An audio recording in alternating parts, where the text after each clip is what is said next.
Hey guys, Sean here. Welcome to the F1 word and to some race reaction to the 2023 Las Vegas Grand Prix. How are we all doing this morning here in the UK and Europe, and evening wherever you are in the world? I hope you enjoyed that one. I actually think that was a bloody good race.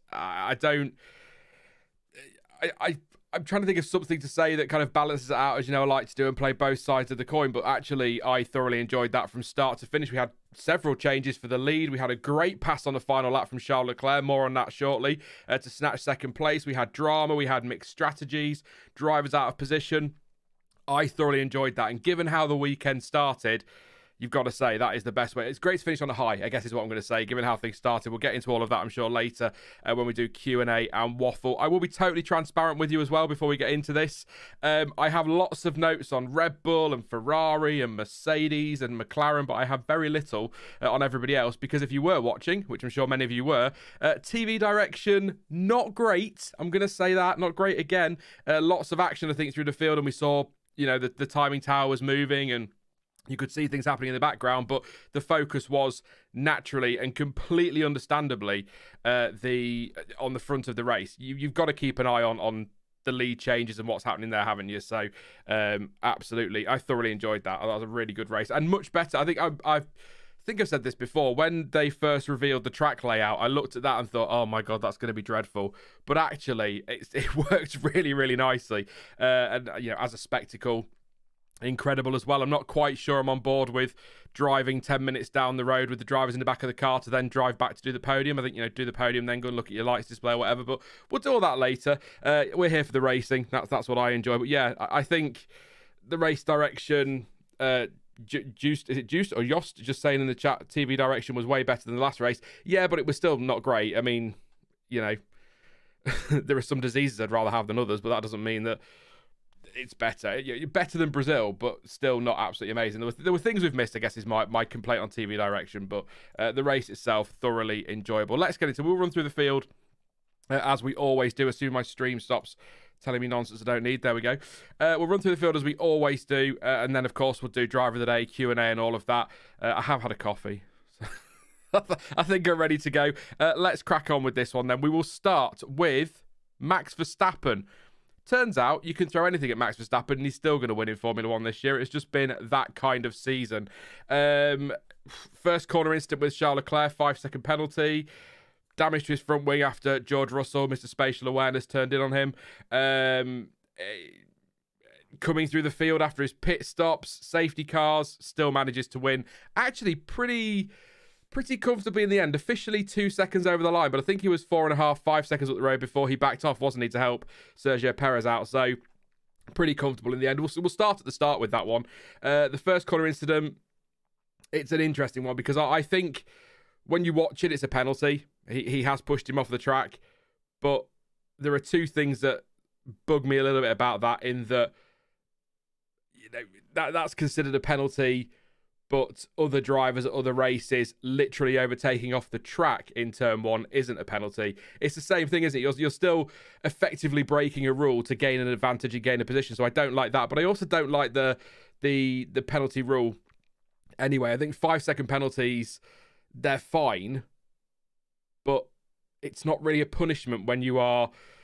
I mean, not so much today with Verstappen and Leclerc, but I mean, if Verstappen overtakes Albon off track and then gets a 5-second penalty, he's not going to be penalised for that because he's just going to disappear and it's not going to help. I think the rule should be, and I've been saying this for a while actually, if you overtake off track or if you force another driver off track to gain a position, then it should be give that position back. And if you refuse to give the position back, 5-second penalty. But I think even, without the penalty, he disappears probably. With the penalty, he still pretty much disappeared once he got back out front. So I don't think the penalty hampered his race too much. He had to fight for it, I suppose, is the phrase I'd use, but absolutely correct decision. I just think we need some more consistency on what is considered a first lap thing and what isn't. But that's stewards, consistency. I've been doing this for, 6 years now, and I think we've been talking about FIA consistency since about my 5th video, so there you go. A lot of debate in the chat, I'm sure, about this one, but I think that was a fair penalty. By the letter of the law, I suppose, is what I'm saying there. But again, didn't really stop him. Disappeared, didn't he? With that one, 2 seconds. Or it did back off towards the end to try and help Sergio Perez with a toe, which was good teamwork there, but wasn't really enough in the end. We'll get on to Perez shortly. I'm just looking for my notes, see what we've got here. Stewards, the incident with Russell. I've seen somebody in chat saying that was Verstappen's fault. I mean, I think you need glasses, mate. It's just, my argument with these things as well, by the way, and I've said this so many times, if a driver turns around and says that is 100% on me, with the greatest of respect, I'm not going to listen to people who tell me it wasn't, and please don't listen to me if I say it wasn't. That's a penalty. George Russell took full responsibility. Jenson Button felt it was harsh, felt like George Russell had nowhere to go, despite the fact we'd seen Charles Leclerc literally go in all locked up and wide in turn 12 and didn't hit a wall. So there was clearly enough space there for Max Verstappen to not be hit. But George Russell turned in, said he didn't see him. That's fair enough. I don't think it was deliberate. I don't for a second think it was deliberate. But it damaged Verstappen's front wing, which didn't really do anything. We've seen before, haven't we, with the front wings, once you lose an end fence on these new regulation, if we want to call them that, front wings, they don't seem to lose too much. So it just didn't hamper him at all, did it? Very, very comfortable in the end from Max Verstappen. Ballsy move around the outside of Zhou at turn 11, I felt, on lap 20 for P8, which I know Red Bull versus an Alfa Romeo doesn't sound all that exciting, but still a very nice move through that super fast corner. I've put my notes on George Russell. We've talked about that one. Did say over the radio as well, after he passed Charles Leclerc for the lead, after he passed Sergio Perez, for P2 to chase Charles Leclerc for the lead, said, let's work together here, we can get him. So thinking toes, DRS, things like that. Overtook Leclerc for the lead in lap 37 at turn 14, and that was basically it for Verstappen. I thought Leclerc might come back, but maybe Leclerc, the one-stopper, struggling on tyres, part of that perhaps, but there wasn't much in the tyre life. I mean, 5 laps really. Leclerc, 29 laps on his hards come the end, and 24 for Verstappen, so it's not like it was 10, 15, 20 laps or anything. So very good race from Verstappen. 18 wins in total this season for him, 20 for Red Bull. What do you say? What do you say, really? Just doesn't, like I said at the start, whatever you throw at him, probably still going to win. So there we go, one of those days. Sergio Perez, P3 today. Been a really good couple of races for Perez, but frustrating again over the line, missing out on what would have been P2 by just over a tenth and a half, or just under 2 tenths if you want to be glass half empty about it. But yeah, just under a tenth and a half off P2. So pipped in P14. I think overall, when you consider where he started down in P11, P3 is a really good result. Yes, of course, safety cars, virtual safety cars, pit stops, incidents, it all worked in his favour, but he still managed to get that result, and I think he deserves a lot of credit for that. I do have one criticism, one complaint about Checo today, but on 2 instances. He needs to stop leaving the door wide open. I know that's easy for me to sit here and say that with the benefit of hindsight, but twice today, Leclerc just absolutely caught him napping right at the end as well. It reminded me of, do you remember Fisichella and Barrichello, I think it was? Or was it Trulli and Barrichello? It was a Renault and a Ferrari at Magny-Cours one year when Barrichello just absolutely stole it in the final corner for, I think it was a podium position or for a higher podium position. I can't remember now, but it reminded me of that, just leaving the door a bit wide open. Did think about coming across the block, but was too late, and it just... I think he needs to be a bit tighter there. But then I suppose if he goes in tight and goes too defensive, he's compromised down the straight and maybe gets past anyway. But just something for him to maybe reconsider. But I think for Perez, the important thing for him today is it's P3. He's on the podium again for the first time in what feels like forever, but probably isn't even that long. I'm going to go have a look now I've said that, because it might not be all that long. I don't want to say forever and it was last weekend or something. First time on the podium since... No, he must have been on since Monza, surely. No, that is his first podium since Monza. Wow, that surprised even me. Really? Yeah, that's correct. Yeah, first podium since Monza. Bloody hell, Checo. So it's good to see him back up there again. But I think, again, most important thing, he's wrapped up P2 in the Drivers' Championship as well. First time Red Bull have ever done that. He's well clear of Hamilton, so that's not going to happen. That's that battle gone for the final race. I think it's all going to be about Ferrari versus Mercedes in the Constructors, which we'll get to in just a moment. But I think overall, really good race for Perez today. Good to see him challenging for the podium in Brazil and getting the podium today. Just looking at my notes, pitted on under the safety car on lap 1, the virtual safety car for a new front wing, because he got caught up in that first corner incident between, really, I was going to say between Alonso and a number of people. Really, just Alonso came in really hot, didn't he? And spun, and Bottas hit him, and Perez hit the back of Bottas, and it caused a bit of chaos. Got himself a new front wing. Pitted for a second time under the safety car from the lead. His pace was really good, actually, today, to be fair to Sergio Perez. Rejoined P2 after that. Overtook Leclerc for the lead on lap 32 into turn 14. And then, of course, got overtaken again by Charles Leclerc. And then, again, by Charles Leclerc a little bit later in the race. So, there you go. CPB1 says, I feel like Perez just secured his seat for next season. I think Perez was safe anyway, but I think Perez's longer term future is probably I think I've been fair and clear about that on these streams, hasn't it? That his longer term future has been more of a concern for Leclerc. He said Leclerc, Perez, rather than his short term. So I think he was always going to be there. But yeah, that's it. I mean, Red Bull just unstoppable this season. We already know that. Charles Leclerc, P2 today. Another pole and another failure to win. But I feel like, and I'm stealing Murray Walker's line about Johnny Herbert here. If he didn't have bad luck, he'd have no luck at all at the moment. That's just been Charles Leclerc's 2023. He's made mistakes. He made a mistake today. He absolutely did into turn 12 where he locked up and went wide. But funnily enough, that lockup didn't really cost him anything, did it? Because I don't think he would have challenged Verstappen for the win, and he still ended up P2. He had to fight a bit harder for that P2, but actually it worked out okay in the end. But it just seems to be... Is it bad luck, or is it just that Red Bull are just that good? Is it unlucky, or today was it more that they've been smart, Red Bull, with taking a bit more wing off Verstappen, giving him that better straight line speed so they could go racing today? Leclerc's it's just unfortunate that the pace wasn't there to beat Verstappen today, but he did beat Perez. So is it bad luck today, or is it just a mistake at turn 12 will have cost him, and Verstappen was just pretty unstoppable again with those setup changes that they made? That's a good point actually. Is it? I'm going to butcher names today, sorry. Is it Sabuj?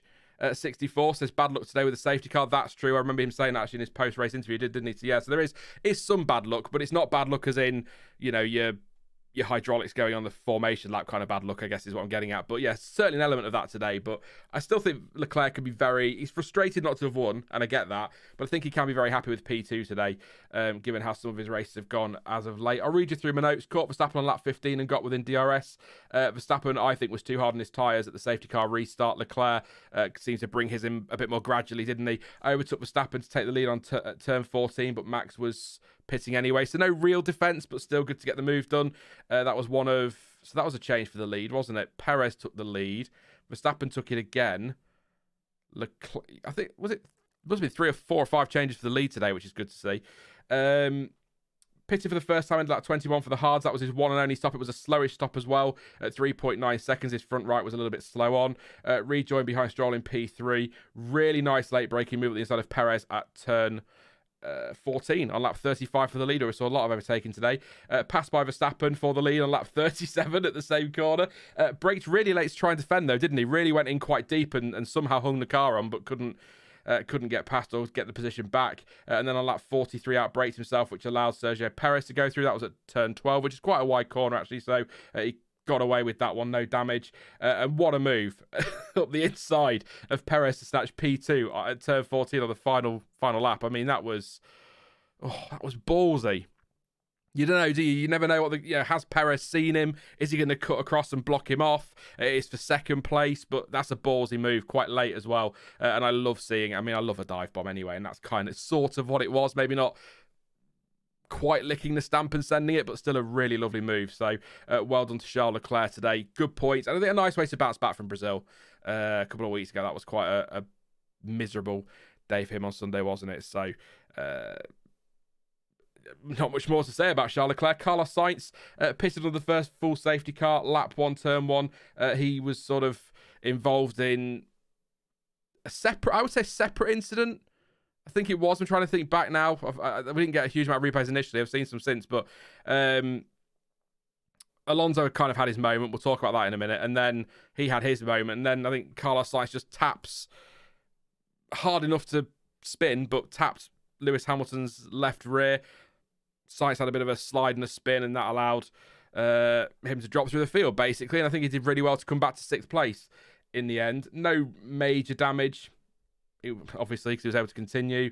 Was told to cool the car, which was curious at one point. Otherwise, he risked a DNF, but I suppose tucked up behind other cars, that's going to happen. But it was quite cold there, so I was quite surprised to hear any concerns over overheating. I thought we'd hear a lot about how brakes and tyres weren't hot enough, which we did, but obviously sat in traffic is always going to affect you there.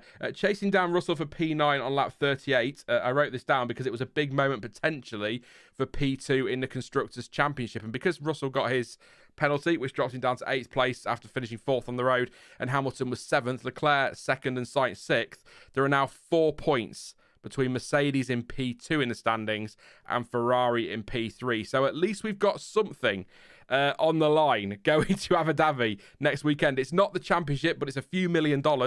And it's, what do they want more, the dollars or the wind tunnel time? I think the money, and their races, aren't they? They're the ones that beat their rivals, Ferrari and Mercedes. Ferrari always want to beat the other big manufacturer on the grid. So very exciting next weekend. Hopefully that'll be a great battle between those two teams. Very close as well in terms of pace at some races this year, haven't they? So I quite enjoyed the Mercedes-Ferrari battle. Hopefully we'll get that again next weekend. So yeah, big chase down on George Russell. And because Russell got his penalty anyway, Sainz ended up P6. So I think, how do I sum up Ferrari's race?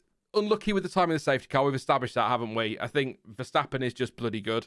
So I think that, it's always going to be tough to beat him anyway. But I think overall, given the penalty yesterday for Carlos Sainz, which... do I want to get into this? I do, because we're talking about Sainz, aren't we? So we're talking about the whole weekend, really. It's... By the letter of the law, the penalty is correct, but it's a little bit bullshit, innit? Let's be honest. I'm sorry, but it just is. It's not his fault that this drain cover or whatever it was came loose and he hits that and the car gets damaged and he has to have a battery change or whatever it was. It's not his fault that happens, and it's such a shame that in the regulations they don't allow for just somebody somewhere to use a little bit of common sense and just say, do you know what? Actually, that's not Carlos's fault. We're not going to give him a penalty. But then that would have led to protests from at least one other team. So, and again, that other team will get a lot of criticism. Rumoured to be Mercedes, that they denied it, but also kind of confirmed it in their weird statements to Ted Kravitz, where they're like, well, no, we didn't protest Ferrari. We just said we protest if if the rules weren't followed, which is still a protest on what was being decided. But let's not get into that for now. But I just think if you're following the... Somebody said to me, I'll not name them, somebody said to me yesterday, since Abu Dhabi 21, sorry to bring it up, but since Abu Dhabi 21, there's been a feeling from my side and from their side that the FIA has been desperate to follow the rules painfully at times to the absolute letter of the law. And there'll be people that say that's absolutely the right thing to do. And I think largely with things like track limits and that is the right thing to do. But just sometimes I think we need to allow a bit of wiggle room for the stewards to be able to just use a little bit of common sense. If Carlos Sainz loses his car, smashes into the wall rear end first and destroys his gearbox or whatever and has to take a gearbox penalty, that's on Carlos Sainz. That should be a 5, 10, whatever place grid drop. When something on the track comes loose and causes that kind of damage, that's not Carlos's fault, and I think that's a bit rubbish, honestly. But I guess there's the argument, if you open up common sense, you open up grey areas, don't you? And then teams are going to take advantage of that, and that's going to cause more problems for the stewards. So maybe they just need to stick to them because it's the only way they're ever going to follow them properly. I don't know. But it's really real shame for Sainz, because I think if you bring him... I suppose safety cars maybe don't help him, but if you bring him into play today, which he would have been P2 on the grid without that penalty, we could have had a different result. We may not have done. We may have had exactly the same result, but it could have helped Ferrari and Leclerc maybe get the win. Sainz could have won. He had good pace today. He's come through nicely. It could have cost Ferrari today, is what I'm saying, and that's frustrating. Also, if he starts second, he could have been P3 or P4 today, and then they're ahead of Mercedes potentially in the Constructors. I've not done the maths, but somewhere around there. But yeah, I don't think the penalty is wrong. I just think it's not even unfair, is it? Because it is by the letter of the law. It's just a bit bollocks, is what I'm going to say. That's my official assessment of the situation. It's a bit bollocks. There you go. But I still think, again, Carlos Sainz, P12, first lap incident, drops down through the field, comes back to P6. I think that's a really good result. Did he two-stop as well? He did. So he two-stopped. Who one-stopped today? Ocon, Leclerc in the top 4. So two stops worked if you could time it with the safety car. So there you go. What are you saying in chat then before I move on to team number 3? Because I had a bit of a ramble there, so apologies. A little bit is an understatement. Yeah, Invesco says you can't blame Mercedes. Any team would do that. No, I agree. Not even necessarily because they were close in the championship. I think teams want the FIA to follow the rules. The rules are there. There's this prescribed set of penalties for these things. That's all been agreed ahead of time. So I wouldn't blame Mercedes for protesting if they had protested, if the stewards had decided not to give them a penalty. But at the same time, you just think the FIA need to have a little bit of leeway somewhere. The problem is, again, leeway leads to grey areas, doesn't it? And then that's when we get exploits the regulations and we get all sorts going on. It causes problems. So, yeah. Who do you think will have the advantage in Abu Dhabi, Mercedes or Ferrari, says CPB1? I think Ferrari, based on what we've seen the last few races, they've got the pace. I think George Russell was right about Mercedes. We'll talk about Mercedes in a bit, but they've sort of had a lot of positives, but the result wasn't there. And he kind of made out that's sort of been the story of their season, and I think that's a really good point. So I think Ferrari, but it's just a whole other beast. It's in Abu Dhabi. I'm not a big fan of Abu Dhabi, as you know, but more because it's the final race of the season, so I'll be sulking next Sunday. I'll be sulking. Mercedes protesting Lewis saying he is gutted by the penalty on Carlos. Yeah, team and driver, they're part of the same group, aren't they? But they're two different things in that situation. The team like to make sure they're following those, and the drivers sometimes look at it from a driver's perspective and think that's a bit rubbish. Dell says they need a common sense panel. Reps from every team get a written anonymous description of events. They can override stewards' decisions. From Dell, that's an interesting one. And we'll take one more. Anything on Red Bull as well, by the way. I'll just do the top two while we're here, because I don't have many notes on Alpine, which I feel terrible about given their weekend. But there you go. Klein says Max is better. That is all. I've already read that about unlucky with the safety car. Ferrari effed up again. Should not pit Charles before the safety car, says Brando. Well, they weren't to know a safety car was coming, were they? Unless I'm forgetting something or missed something. I'm surprised. I'm surprised they didn't pull him into the safety car. But I suppose they're thinking track position, aren't they? But I mean, his pace wasn't terrible at the end. Obviously, Verstappen was backing off, but he was quicker than Verstappen and Perez. Obviously, he overtook Perez. Of course, he was quicker. But his pace was decent, even on the one stop. So I don't necessarily think that that's what's cost him today. I think the safety car bunching the field up is possibly what's cost him. I don't think it's necessarily the strategy.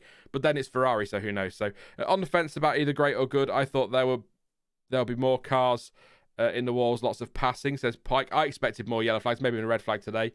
Bono says they need to change the rules, not how to apply them. Yeah, you've got on the engine penalty. They've got to have something though. They've got to have something as a deterrent. It's just what that thing is, and I think either way, the teams have agreed to this. You know, it's we'll get into it later. We'll talk about it later. We'll get through the field and then we'll do that later. And the track is at fault and should receive a drive-through penalty and a 10-place grid penalty, says Max. I agree. Yeah, that's it. 10-second penalty for Vegas. So Alpine, third team today, and I have one line, and I'm so sorry, Alpine and Alpine fans. But again, we didn't see a lot of them, and it's a similar story for Lance Stroll, actually. Both drivers, even though Gasly ended up P11, I think had a very good race. It looks like they drove well from what we saw, but kind of went under the radar a little bit. Was not expecting Alpine anywhere near the front this weekend.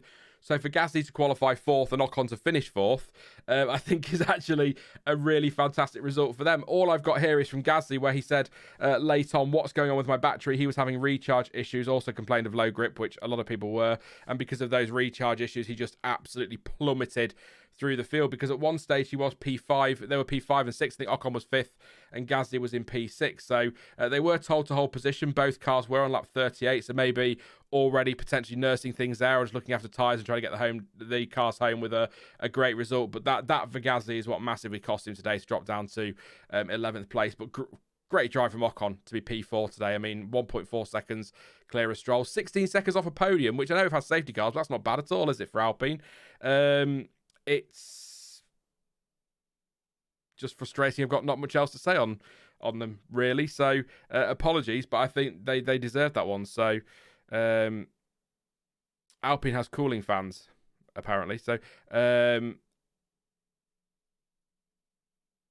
come back to that penalty thing in a minute. But yeah, no, I think from what we saw, they were kind of involved in their own little battle at times, weren't they? And the field weren't a million miles away. I think we kind of had like the battle at the front, didn't we? And then this, not quite a midfield gaggle, but a group of cars, if you want to go down that route, that fighting for 4th, 5th, 6th, 7th, 8th, 9th place. And that was, I suppose, it's a gaggle really, isn't it? But that was a nice little fight, and they were part of that. So I guess that's where I'm going to have to leave it on Alpine. I feel dreadful. I hate it when a team finishes top 3 and I've got nothing. And do you know what? I'm even going to go and have a look on Twitter and see if the team have put any kind of statement out or anything yet. I don't tend to get Alpine's press release for some reason. See if there's any quotes I can read you, just so there's something. If not, I'll have to come back to Alpine, or if there's anything in chat that I've missed, or anything you saw that you thought was brilliant overtake wise. I don't tend to write down DRS overtakes anymore, because I don't think, whilst it's nice to see cars passing, it's not always thrilling to watch a DRS overtake, is it? So Ocon says P16 to P4, Viva Las Vegas.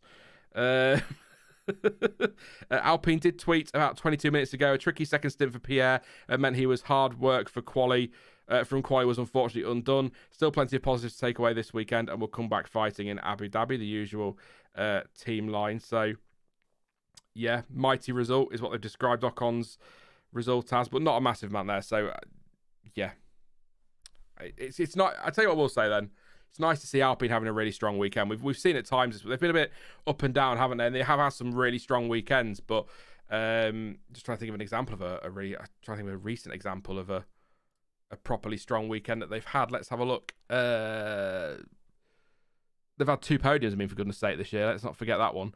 Yeah, 6th in the USA, double points in Japan, double points in Sao Paulo. So they've had some really decent results, but I feel like that's one of their better ones of the season. Even though Gasly fell away, he was still up there, 5th, 6th place, fighting for some decent points. So I've got to give him credit on that one. Just a shame that reliability cost them.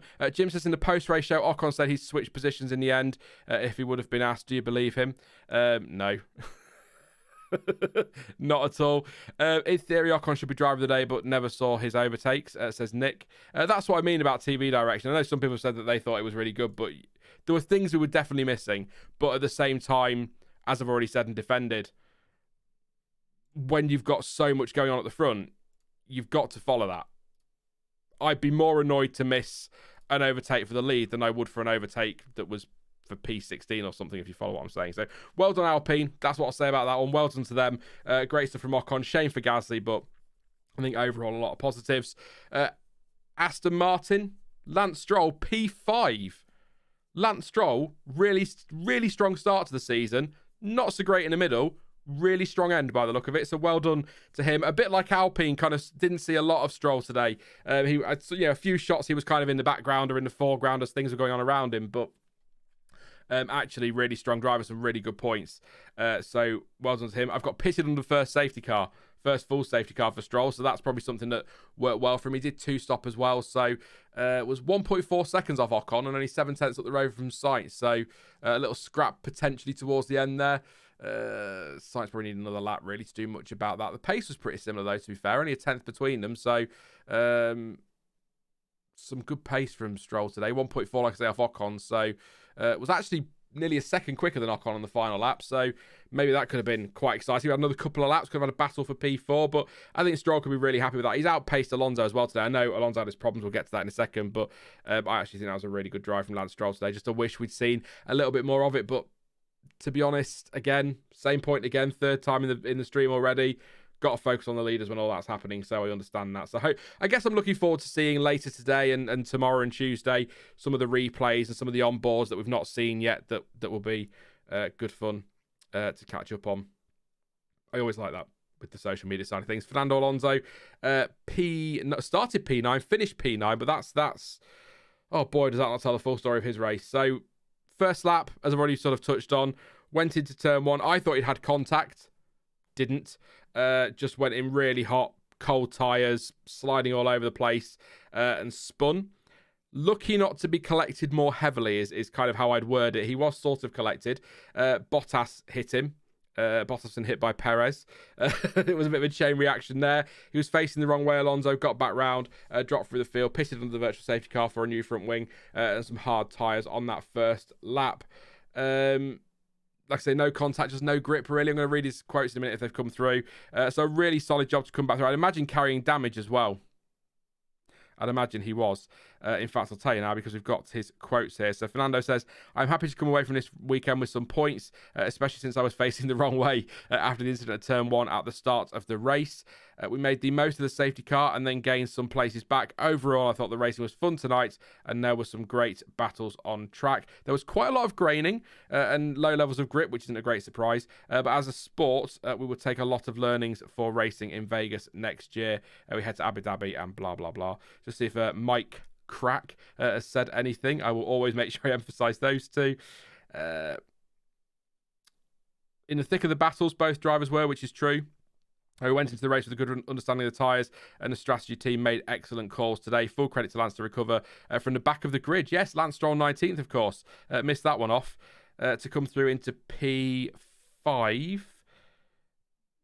Yeah, not much more on there. Nothing new that Fernando hasn't already said. So graining on the tyres. I think I covered in the preview that was going to be an issue today. So no massive surprise there. But I actually that's a really good result. And I forgot Lance Stroll has started so low down, even though it's written right there in my notes. So well done, doubly well done to Lance Stroll today. Lovely clean race. Frustrating for Fernando. Do we think Fernando could have maybe, without that incident at the start, do you think he would have, if this could sound really, I always do this and I feel so awful. Every time Lance Stroll has a good race, I immediately look at Alonso and go, if this hadn't have happened, would Alonso have been up there in P4, P5 as well? Possibly. So nothing against Stroll, but you think if Stroll can do that, Alonso probably can as well. So there you go. Good stuff from Aston Martin. Good points as well, actually. And I think I will say, I think McLaren will be stronger in Abu Dhabi. But although they go there as favourites in their little battle, I actually... Let's have a look. No, I don't think this isn't quite over yet. Problems for McLaren in Abu Dhabi next weekend. Good result again from Stroll and Alonso. It's game on. There is 9 points between the teams in the Constructors, and I did not think a few races ago we'd be talking about Aston Martin back in the fight for P4. So the battles really are going to be for P2 and P4 in the championship next weekend. Plus that really cool one at the back between Williams, AlphaTauri and co. Although I think that looks pretty secure unless we get some chaos. You never know. So again, I think McLaren will still pip Aston Martin. I think they will have the pace next Sunday, but it's game on. It's game on, which is quite exciting. 11 points, sorry, not 9 points. I can't count. There you go. Lewis Hamilton P7, George Russell in P8 for Mercedes. We'll start with Hamilton. He was tapped by Sainz at turn 1. Like I say, almost. Did he hit the Haas? Was there contact with the Haas? I think it was close to, if there wasn't. But I'll say almost ran into the Haas or did run into the Haas. We'll find out. Said on the radio, David from Perez hit his front wing. Nothing really came of that, so that was okay. Really nice move around the outside of Tsunoda at turn 3 on lap 8 for P11. Got a puncture on lap 16 after brushing wheels with Piastri at turn 14 after making a move up the inside. Stewards noted it, or the race director noted it, but nothing doing there, and rightly so. It's, he's gone for a move. They've banged wheels, and Piastri got a puncture and some damage and a puncture.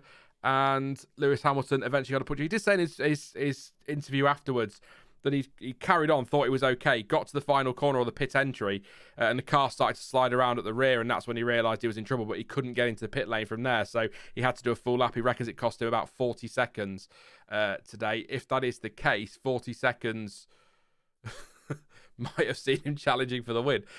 So I don't know, but yeah, cost him quite a lot of time. That was tongue-in-cheek, by the way, but yeah, might cost him quite a lot of time is what I'm going to say there, but no penalty there for me. That's just a racing incident. Pitted end of lap 17 for the new tyres, and then he repairs he needed. Slow stop as well, 6.3 seconds, which cost him. And can I just say, bold move on the inside of a struggling Gasly at the final corner. I know Gasly was struggling, he was falling back, he didn't have his battery, wasn't charging and all of that, but I've got to say, I mean, that move is ballsy, isn't it? Up the inside of that super fast turn 17. You've got to hope that Gasly's seen you in that situation, or that is going to be a big accident. So really, I think a decent result. Not an amazing one, but I still think he had a good race today. Started P10, had that incident on the first lap as well, and then the incident with Piastri, which cost him time. So to get some points on the board and finish ahead of your teammate by virtue of a penalty is still a good race. George Russell said it was like driving in the wet on lap 6. In fact, I think commentary even said that it was like a a wet race on dry tyres or an on inter tyres. So it did have that feeling, quite a slick track today. Turned in on Verstappen at turn 12 and damaged Verstappen's front wing and his own floor and lost a wheel cover apparently. So sloppy one from George in that respect. Safety car was deployed because of that debris on track and he got a 5-second time penalty. He did finish 4th on the road today.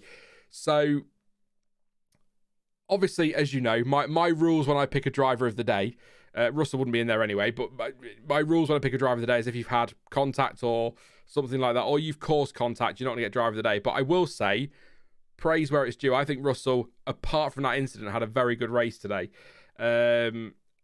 P4 was on the table. I don't think it would have been that far. No, it would have been. No, I'll not finish that sentence. But no, P4 I think was a really good result. It's just a shame he got the penalty, which was warranted and correct decision. But these things happen. He didn't see him. He said in his quotes afterwards, I didn't see him on the inside. He's turned in to take the corner, which you'd expect. And there's contact. I don't agree, as I've already said, with Jenson Button, who says he has nowhere to go. I know it's a street track, but that's quite a wide corner for a street track, and he had space. If he'd seen Verstappen, I'm absolutely adamant he would have had plenty of space to leave space, and there wouldn't have been any contact there. So it's an accident. Literally, he's not turned in deliberately to hit. Well, he's turned in deliberately because he's got to take the corner, but he's not turned in deliberately to hit Verstappen. It's just something that happens, and there you go. That's my take on that one with George Russell. But again, I still think apart from that, P4 over the line is a good result. Just the penalty is a kick in the nuts when the field is as close as it was today, actually. Again, in that group of cars, it was always going to be painful. So, I mean, well, 2.8 behind Hamilton. So, yeah, quite a way off, wasn't he, in the end, trying to get to that 5 seconds. But I still think he's got to be. It's 1.3. I'm reading the wrong thing. 1.3 off Hamilton. So, actually, he could have maybe another lap with the pace he had, perhaps. I don't know.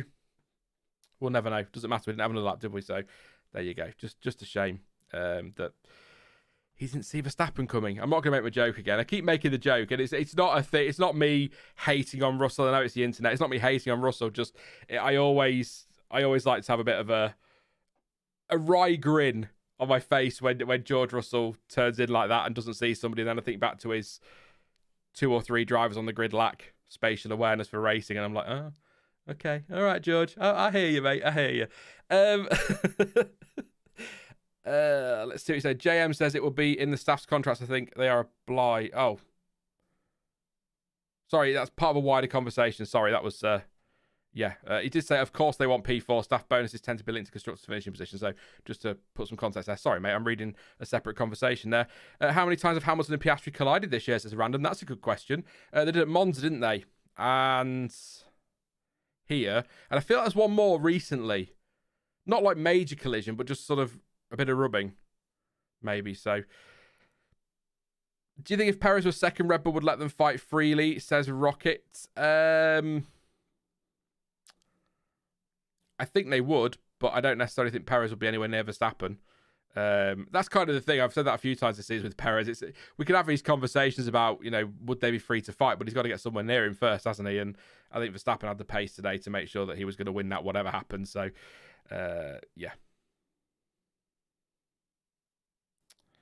Who started third and finished lower than Stroll from 19th? So that's Russell. Yeah, but it didn't have the race pace in the car, and we had cars out of position. You throw Sainz back into there, that's 4th place on the grid. You put Perez in there, that's 5th place on the grid. Still finished P4. I mean, I don't mind criticizing. I'm quite clear. I will criticize drivers, but I think you've got to give them credit. It's not always as black and white as he started here and finished here. There's more to it than that.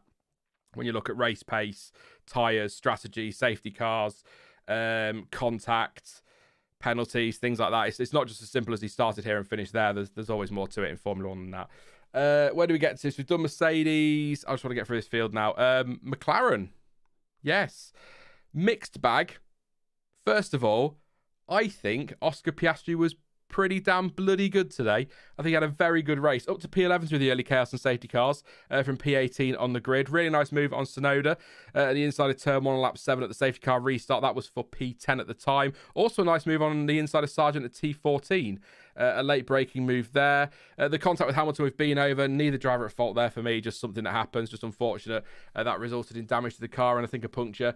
Pitted for new tyres. Zach Brown said floor damage over the sky coverage. So That was a concern, but his pace was still pretty good after that. Great move on Gasly on lap 29 on the safety car restart, by the way, for what was third place at the time. Pitted for the final time from P4 on lap 43, dropped down to P11, 1.9 second stop. 1.9 bloody second. Goodness me. Not quite the fastest. I think 1.8 is the record, isn't it? So not far off that at all. We'll see if that's what the official time is, because it's usually a little bit different, isn't it? Sometimes a bit slower, sometimes a bit quicker, but 1.9 was timed. Great stuff there, and came through to P10 and got the fastest lap as well. So I think really, really good drive from Piastri today. Another safety car. I know, again, we're talking about the ifs and buts, but another safety car before he makes his final stop, and I think he's got a shot at some pretty big points today. So well done to Oscar Piastri. Great stuff. Lando Norris, not much to say really, other than he crashed. Lost the back end of the car through turn 11. That sent him into the wall, kind of scraped down the barrier or the wall, and then into the other wall at the exit of turn 12. Really nasty accident, quite a big hit. Zach Brown said he was winded but okay initially. He was checked at the medical centre / hospital. I got a bit confused there. I think there's a medical centre that is a hospital, but yeah, that was for precautionary observations. He has now been discharged from hospital. So Lando Norris, all okay, just very winded. It was a nasty accident. It was a nasty accident. But I think all that run off at turn 12, without that could have been a hell of a lot worse. I'm just going to go to McLaren actually and just double check if they've said anything, but the last I read, he was discharged from hospital. So unlucky for Norris today, but a bit of a miserable weekend on the whole. Even though Piastri was good today, on the whole, a bit of a miserable one for McLaren. No pace yesterday in qualifying. Yeah, just disappointing. So yeah, just returning to the team is the last thing they tweeted. And following further precautionary checks, Lando has been discharged from University Medical Centre. There we go. That's the one it was. I knew it was something like that. So Lando is all good. So that's good to hear. It was a nasty one. Just not a great weekend for McLaren overall, I'd say, even though they got the couple of points for Piastri, one for fastest lap and one for P10. It's not the McLaren we've come to expect over the last few races, is it? So there we go. But that fight with Aston Martin could get really tasty in Abu Dhabi. I think Aston are going to need some help. And I was going to say you never know with Abu Dhabi, but it's usually, for the most part, fairly predictable, isn't it? But, you know, I think I've done it on my preview. I think 6 or 7, the last 6 or 7 races at the track have all been won from pole position. So maybe McLaren or Aston Martin need a pole on Saturday. That'd be quite a turn up for the books. But yeah, Norris okay. Piastri really strong today. We'll see what happens in a week's time. But I think based on the turnaround this season, I'd quite like McLaren to get P4 just for what it's worth. Pike says Piastri probably overtook the most cars today. He just seems to be involved in all of it. Some great overtakes. Like I say, really good overtaking. Some ballsy stuff, which is always good to see. So well done to him. Don't forget to drop a like on the video, by the way. Really appreciate that. 365 of you here, 88 likes. Let's get that well over 100. That'd be fantastic. Don't forget to vote on the poll as well. Rate the race. 438 votes so far. 52% say great. 34% say good. 11 say average okay. Bad, slept through it. 3% slept through it and didn't pay any attention because that was not a bad race. I will always, you know me by now, I will always respect your opinions. And if you think it's a bad race, that is your right. But there are times when I will tell you you are wrong, and you are wrong. If your favourite driver lost out today, then I get it, but that was not a bad race. That was at the very least okay, but I thought it was a really good race, especially compared to, like I say, when we first saw that track and all the criticism and the negativity leading up to the event itself before we even got there. I thought, maybe this is going to be a bit disappointing. All the articles that I'd read before I did my preview, or the majority of them, were all about the spectacle, and nothing was really about how good the track is or isn't going to be. And actually, I think it was much better than I was expecting. So maybe there's some of that there for me.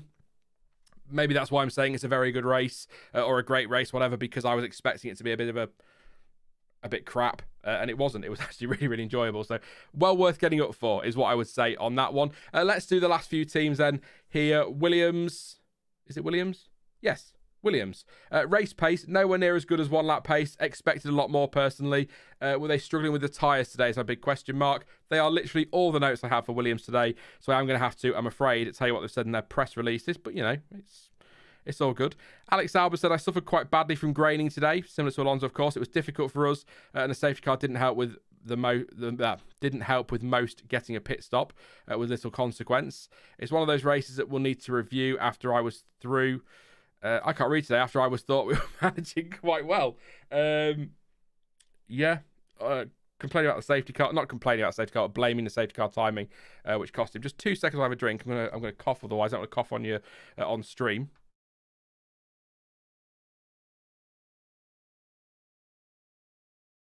Apologies. I'll go back to Alex Albon and what he's saying now. I was racing everyone on old tyres. I could just about manage my own race, but I had to push a bit more, and it creates this cycle, which is often difficult to manage. He was a one-stopper, was he, Alex Albon? He was indeed. And Logan Sargent, honestly, I don't think there's a lot we did wrong today. As a team, we came around 5th and 6th after the first lap, which was the goal. I felt like we managed that first stint relatively well, but expected the quicker cars started to come through towards the end of it. As expected, the quicker cars came through towards the end of it. We went with our strategy and boxed for the hard tyres with the plan to take us to the end. I don't think we're in a bad position until the second safety car came out and it killed any chance we had. But yeah, I think Williams 5th and 6th on the grid. Great story. Great result, great performance, but just the pace wasn't there in the race. But like I say, one stopping obviously isn't working. The graining was affecting Alex Albon, Logan Sargent at the time of the safety car. Both of them were affected by that one. So just that happens sometimes. I don't want to steal Martin Brundle's lines or similar, but you know, one weekend that goes for you, the next weekend it goes against you. So it sucks, and I get that, and there'll be Williams fans that are frustrated with that, and I'm sure the drivers are frustrated, but next weekend the safety car could come out, and they could end up 6th place in the race with Alex Albon, or Logan Sargent might get himself in the top 6 or whatever. So that, I don't want to say swings and roundabouts, it's not quite right, but that's just the way it goes sometimes in Formula One. Haas, once again, for the millionth time this season, better qualifying car than a race car. No great surprises there. Magnussen 13th, and Hülkenberg failed to finish. He pulled over on lap 47 to retire, but again, just they qualified quite nicely. 8th for Magnussen, 13th for Hülkenberg, and then just fell away as the race went on. I hoped more than thought or expected. I hoped that with the cooler temperatures that might help them today, but it just did not work out at all in the end. Magnussen says, I don't feel like we got the maximum out of it. I feel like we had the degradation and pace to score points, but we didn't, so I need to review it. There was lots of track evolution, which was part of the challenge. Hülkenberg says something happened, hence his retirement, and I lost power, so we'll look into that. I thought race pace wasn't too bad, actually. I had a good start, but with the accident in turn 1, I had to go wide around the corner and lost a lot of pit places. So that was Hülkenberg that Hamilton was close to. I just wrote Haas because I couldn't remember which one it was. And Gunther Steiner says, both drivers fought hard today to get the best out of the car, and I think they did. And we stayed in front of our normal opponents. So there you go, a positive there for them. For Nico, unfortunately, something happened with the engine, and Kevin came home P13. So a loss of power, which I'm sure we'll hear a reason for before we get to next week, and that cost Hülkenberg today. And it was, interesting to hear that the degradation, the pace wasn't as bad as perhaps it appeared, but it's, I guess, just a thing with their car, isn't it? But don't forget they're on separate specs this weekend as well. Hulkenberg on the old spec and Magnussen on the new spec. So Magnussen qualified 8th and finished the race. Hulkenberg was 13th in qualifying. So maybe the newer spec is the better one. But there you go. That's all on Haas, I'm afraid. So that's that one. AlphaTauri, Daniel Ricciardo 14th. Yuki Tsunoda failed to finish. I think there was one moment I remember seeing Daniel Ricciardo today, and I think it was being passed by a faster car. So that's nothing in there. Reported gearbox issues though on lap 48 from P17 for Yuki Tsunoda. He pulled over to retire at the end of that lap as well. I don't like doing this because I'm sure you're all perfectly capable of reading these things yourself, but it's all I can do when I've got no notes on these teams. But Daniel Ricciardo says in the press release, I was coming into the race optimistic. We knew we'd struggle with the race start and restarts today because we missed something here this weekend regarding tyres and getting into work on this slippery surface, which is definitely cold. We thought we could get them working with a couple of laps and I'd get back into the pack, but we never really got there. I'm trying to understand. Yeah, so tyre issues then is what we're reading into that, isn't it? Would you say? I'll read that again. We missed something here this weekend regarding tyres and getting them to work on this slippery surface when it's cold and they're new. We thought we could get them working after a couple of laps and get back onto the pack, but we never really got there. So, yeah, he does go on to say it's not an excuse. It's just something we lacked and struggled with this weekend, and something we'll be looking into in our post-race analysis. So, struggling with tyre warm-up there.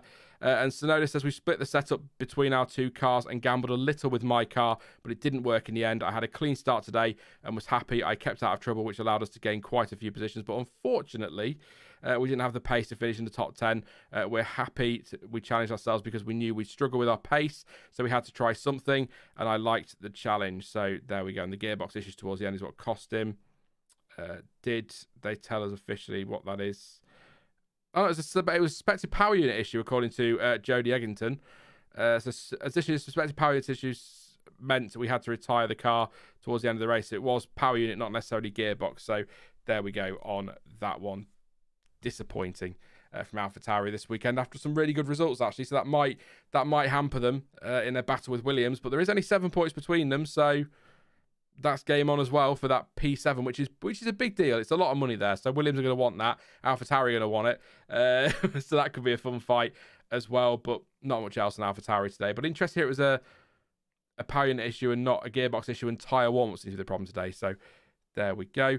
And last but by no means least, although a little bit least today, Alfa Romeo. They have got their press release out, thank God, because I've got very little here. Bottas was hit by Perez as he tried to avoid Alonso.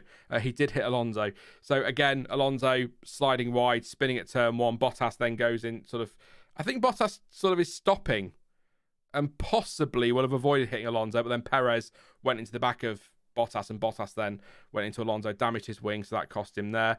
Nothing on Zhou Guanyu today. What were they? 15th for Zhou, 17th for Bottas. So, I mean, Zhou beat Bottas, so that's something for Zhou today, so we'll start with him.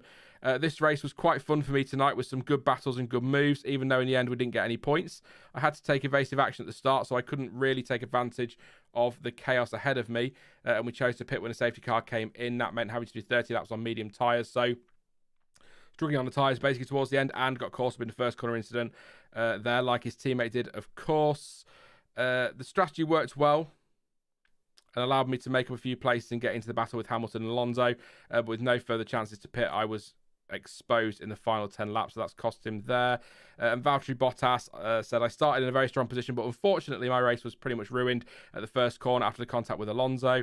I got hit on the rear end, damaging my diffuser, so there you go, and compromising any chance to progress and recover the positions I had lost. It was a long race after that with a lack of pace and grip as well. Really disappointing, especially as we were confident we could have got a good result today and never got the chance to show our pace. It was actually a diffuser damage, which isn't a great surprise because the car went into the back of him, but there you go. Diffuser damage for Valtteri Bottas confirmed officially there for you. So that is the run through the teams. Again, I like to try and get lots of notes on as many teams as possible. Apologies today, but again, when the focus is rightly on what's happening at the front, we tend to miss quite a lot. So keep an eye on your socials this week because there should be a few replays and clips and that we'll get from people coming through fields and some different angles of the first corner incidents and hopefully some good overtakes.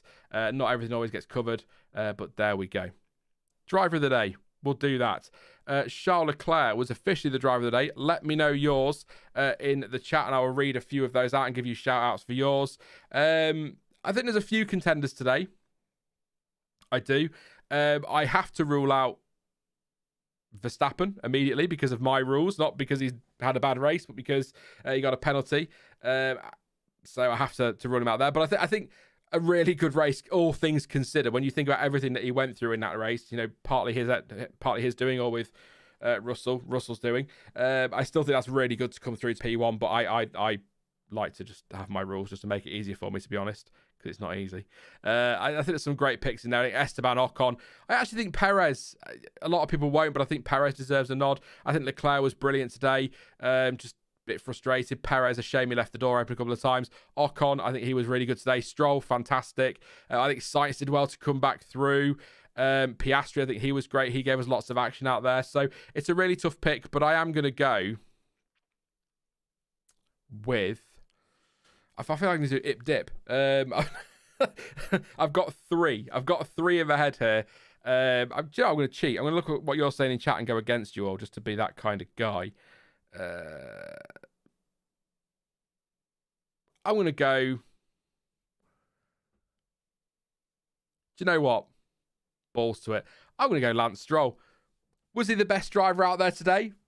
Probably not, therefore making my pick completely ridiculous.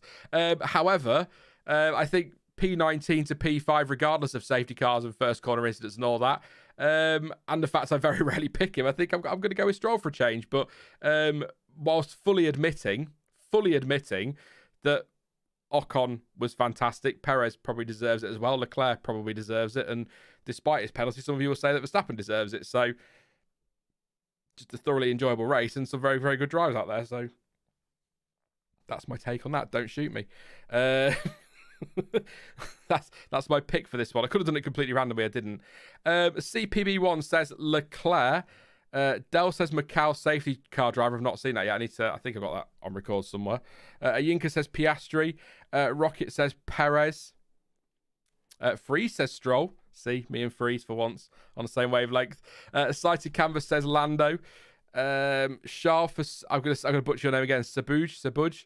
I apologise. You know who you are. Last chat says Ocon. Nuke Dukem says Leclerc. Ocon pretty close second. Hard to give much to Perez with 2 lucky safety car stops and not even getting P2 in the end. Yeah, again, you know what's coming. You've been here long enough, mate. You've got to be in that position to take advantage when it falls your way. So it's not always just the luck, is it? But yeah, it has to be Leclerc or Perez, says Vashek. Mamoki says Ocon. Honourable mention is Stroll, says Sighted Canvas. Rocket says Sainz or Perez. Leclerc's move on Perez won at the end, won him driver of the day. Fair point, actually. It was late. I love a late move. I really, really do. Azair says Leclerc, Ocon. Sai. I'm terrible with names. Charles Leclerc for me. I'm just calling you John. Ocon second. Ice Cream Studio says Strulovic. There you go. Fanta Boy says Stroll. Lando was the most fantastic of them all, says Sighted Canvas. Black Hawk So says Logan. Kiefer says Ocon and Stroll. Oki says Sargent for surviving a street weekend intact. Cheeky. Nick says Leclerc, Perez 50-50 for me. Jim says Leclerc, and Brando has gone with Ocon. One of those days, actually, where I think there's a good 3 or 4 that could be picked, and I don't think there'll be somebody that's angry. It's the internet, of course there is. I'll be so fuming at the fact that I've picked somebody they didn't agree with, that you're picking people they don't agree with. Vesk says Charles, but I think there's a number of drivers there that we should all be happy they're even in the mix for it. So I quite enjoyed that race, and I very much enjoyed that race. It was worth getting up for, and I think some really good drives out there. And I'm looking forward to seeing some of the replays that we didn't get to see. So there we go. If you've got any questions, any comments, anything that I've missed you want me to go over, feel free to pop them in chat. We can do I'm going to say a time again, which always fails. We've got a good half hour here to do some Q&A, talk about the weekend as a whole, talk about next weekend, what's coming up next year, whatever you want to talk about. We'll try and keep it F1 related and ideally related to the Vegas weekend, but I'm happy to answer most things, as you know. But yeah, please do get your comments. And don't forget to drop a like as well, please. Thank you. We got over 100. That's fantastic. Please do drop a like and subscribe as well if you're new. We've got the Abu Dhabi preview on Thursday. I'm definitely doing a race reaction next weekend. I might do a qualifying waffle as well, just because it's the last race of the season. We'll see how I feel on that one. So, and we'll talk about what's coming up in the winter next weekend as well, because I will not be disappearing after Abu Dhabi. And I'm not going to name names. I better check that he'd be happy for me to do that first. But you know who you are. I just want to say a massive thank you to somebody who has come in and ensured that I will be back next year for the 2024 F1 season. The channel will survive the winter. So they knew who they are. I've told them a million times in the last 2 weeks. Thank you and what it means. So I will be back for 2024. So that's good news. But I'll see if they're happy for me to name them first before I go. Just shouting out who they are. Yeah, that's all. So please do get your questions in. Be happy to answer some of those, and we will talk about the things in Vegas as well, I'm sure, as we go through. So, where are we going to start today? So, do you think Ferrari could have got Sainz finished in the top 5 today? Asks Rockets. It was 7/10 behind Stroll, despite all his dramas today. So, I think even if he starts P2 without that penalty, I think he's probably on the podium today, or has a good shot at the podium today. So, I think Ferrari could have. I mean, it depends on the strategy, doesn't it? If they decide to put him on a 9-stopper, then there you go. He's also moved to 4th, actually, hasn't he, in the standings? As CPB1's just saying there, which is fantastic for him. I think he's had a much better season than I think some people give him credit for at times. Hey, Sean, will you be doing a ranking video of the best to worst between all of the Sauber Alpha drivers from 2013 to recent year? I'd not thought about it, Kiefer, but I can make a note of that and screenshot, because that could be an idea for the winter. I want to do some more stuff like that, so that'd be good. Yeah.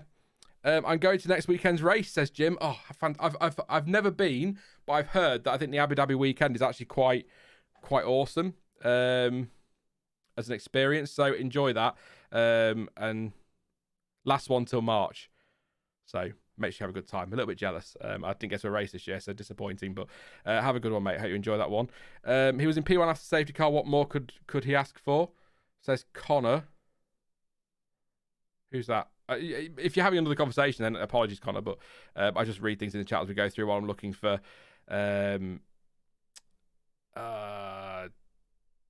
questions. So it's not dead air, basically. I don't want to just leave you with and dead air as I look for questions. So I sometimes just read stuff. So if I put you on the spot, Connor, I apologise, mate. Absolutely. To whoever it concerns, thank you, says a Yinker. Andras says, so glad you're sponsored by the Strolls. That's one for the channel OGs, that one.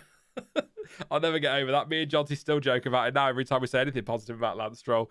That was one of the funniest comments I think I've ever, I've had some really nasty comments and I've had some really brilliant, nice comments, but that's one of the funniest ones I've ever had. And it wasn't even meant to be funny, they would be deadly serious, so it was good. What do you think of the cool down room car, says Black Hawk? So, I think it was a bit daft, wasn't it, really? I get the spectacle, the show, that it's Vegas, they're making it special, they want to really make a fuss, but I think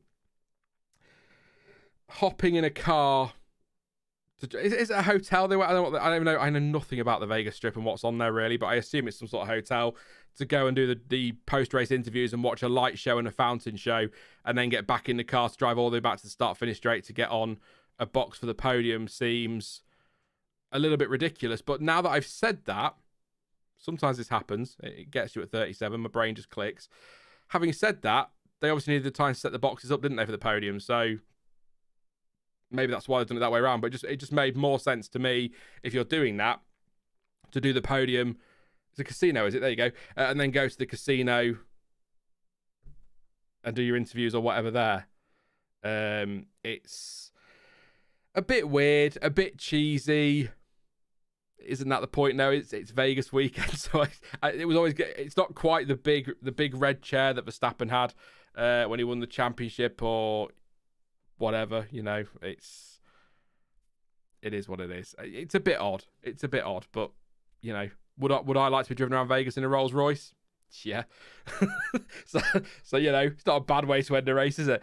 So it is a casino. Thank you very much, everyone, for confirming that one. Carpool karaoke, yes, John, I like that one. It was it's the hotel, the casino from The Hangover. Oh, that makes sense. That's an odd film. What were your thoughts on the Toto outburst, says Andras? See, I wasn't. A few people thought it was brilliant and thought it was absolutely bang on. I was a little bit disappointed with that reaction because I've been a little bit disappointed with the reaction post-race as well, actually, from not specifically Toto, a little bit Toto. I think Lewis Hamilton had some comments as well, and Sky were really. I had to turn it off. Were really at it as well. That race was fantastic, and I thoroughly enjoyed it. A lot of people feel the same. Some people will have hated it, but I thought it was a really great race, much better than I expected, and I think they deserve a lot of credit for that, and the track designers and everybody like that deserve that credit. But I don't think that erases what happened on Thursday. But I've heard the word used. I didn't hear Toto's full quote, but I think he used the word pretty much perfect for this weekend. I only caught the end of the interview. I think he was talking about Thursday. It might have been that apart from Thursday, pretty much perfect. But I don't think anybody can realistically, whatever their quote is, come out of this weekend and say that it was a perfect weekend, because it was not. What happened on Thursday was disappointing as a viewer. So imagine having paid hundreds, maybe thousands of dollars for those tickets and then having to leave. And I've got to say as well, just It's all over. People are doing it, and it's so stupid. But it's the whole. Well, we had drain covers come loose in Baku. We had drain covers come loose at Sepang. We had drain covers come loose at Monaco. That's not the defence you think it is. I said that to Jonty in DMs on Thursday. That's not the defence you think it is. If it's happened before, why are you not making sure it doesn't happen here on your big spectacle event, the event that you've been pushing literally on advertising hoardings at other Grand Prix all year, and ever since that 10-year deal was signed?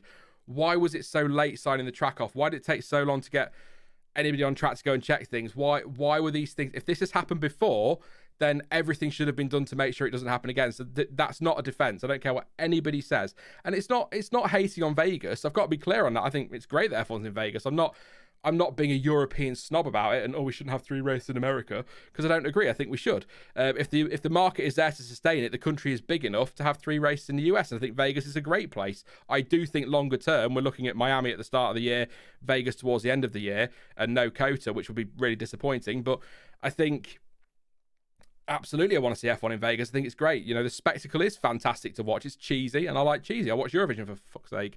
I absolutely love cheesy. But trying to defend it by saying this has happened somewhere else before is a crap defense, because then you should be making sure that it doesn't happen at your big marquee event that for the first time ever, I believe, or one of the first times ever, at least, maybe historically they've done some others, but the first one in recent times at F1 of the race promoter. Make sure everything's fine and make sure everything's perfect. Why is the race? Why is all the wonderful stuff around the event, the spectacle, all signed off months in advance, but the track is getting done just a few hours before the race? I know it's hard. It's a difficult one because it's a street track. You can't just close the strip and start sending F1 cars down there to check it. But they should have had better precautions in place for that. The treatment of the fans is, whilst from a legal standpoint, I understand that there are laws in America that you can't. I think you can't work. Is it labor laws? Am I making that up? I think. But I think there's labor laws, there's rules and things like that. So you can't. I understand that F1's hands were a little bit tied on that one, but the treatment of the fans was pretty appalling. You pay all that money for a ticket. You see 8-9 minutes of action in FP1, and you can't even call FP1 action, but you saw 8-9 minutes of cars on track. It then gets red flagged. You then hang around all day, no communication. And before you know it, you're being kicked out right before the start of a competitive session that is FP2. That is officially a competitive session. That's absolutely appalling. And then to come back and say, 3 statements and the word sorry isn't even in there. I'll get to that in a second. The word sorry is in none of them. And they offer you $200 worth of vouchers or whatever for the F1 store. And I think you had to spend it at Vegas. You couldn't spend it online. $200 will buy you a sock in the F1 shop in Vegas, so that's not really done anything. You've spent an absolute fortune on your tickets. That's a load of bullshit. The only thing I will say, and it's not in defense of F1 as such, but the reason the word sorry doesn't appear in any of those statements is because if they say sorry, they are in a sticky situation from a legal standpoint, because they're effectively accepting blame. And if they accept blame, it's going to cost them a fortune. But there's already a lawsuit. So there's the drain issue. The fans aren't happy. The locals, from what I understand, were pretty pissed off anyway about the whole thing. And now there's a legal lawsuit. So how anybody could turn around and say that the weekend was a rip-roaring success is baffling to me. The race was fantastic. Qualifying was great. We got FP3 in. We got FP2 in. That's good. But you can't call this weekend perfect. And I don't agree that it's teething problems. I think it's more than teething problems. These are big things that have to be sorted next year. So my disappointment with Toto, and bearing in mind that he owns 33% of Mercedes, and this is a chance to make some money for him and the team, my disappointment with Toto was how dismissive he was of fans in Europe. And it made me feel a little bit like he doesn't understand the fan base, and a little bit like, or kind of confirmed for me that this weekend was largely nothing to do with the fans and more about money. I've kind of badged this in my head as the next Monaco. F1's next Monaco. It's going to be glitz, it's going to be glamour, it's going to be cheese, it's going to be celebrities, it's going to be all great for corporate and sponsors, but actually, from a fan perspective, maybe quite expensive and maybe not going to be all that great. The racing was much better than Monaco, by the way, probably the best one I've had for a long time in Monaco, so there you go. But it was the way he said,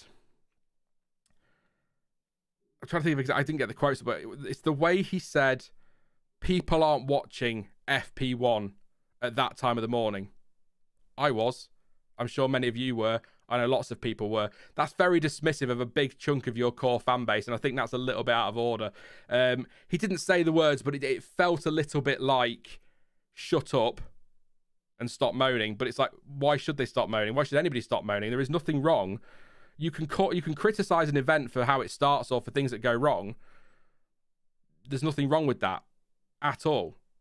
That doesn't mean you hate that event. There's people, Virtual Statman on Twitter has been banging on about how it's just people don't want Vegas to succeed, and it's all this some kind of big conspiracy that all the fans have got together and are slagging it off because they don't want it to succeed. I don't think that's true at all. I think there are people that will love it to fail. Of course there are. There's people who would love it to fail in other races that we go to. You know, Qatar, I think people wanted it. There are people that wanted it to fail, but largely, you want it to be a success because it's good for Formula One. It's good for the fan base, potentially.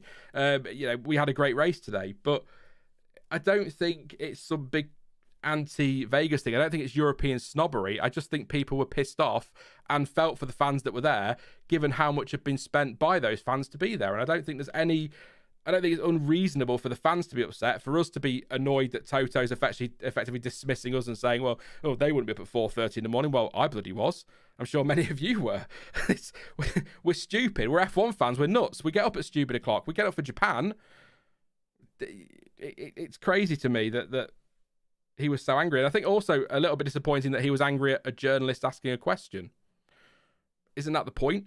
You know, we need journalists to be holding these people to account when it comes to Formula One and asking these questions, because that's becoming more and more rare as, let's not get into it in the wider world, but as people, you know, in senior positions in journalism, they're desperate for their access to the government or to F1 teams or to football clubs, and so they don't always ask the questions that are difficult. So I think the reaction was, I understand his argument, you know, it's just a drain cover, this has happened before, we'll get it sorted and it'll be fine. That's what happened in the end. But at the same time, it's very dismissive to sort of go, oh, it's happened before, so we'll get it sorted. Yeah, but it shouldn't happen again because it has happened before. It's something that but again, it's early. I'm trying to try and ramble three things at once, but I've been trying since Thursday to work out what F1 could have done other than just sealing the drains up from day one. Because like I say, you can't just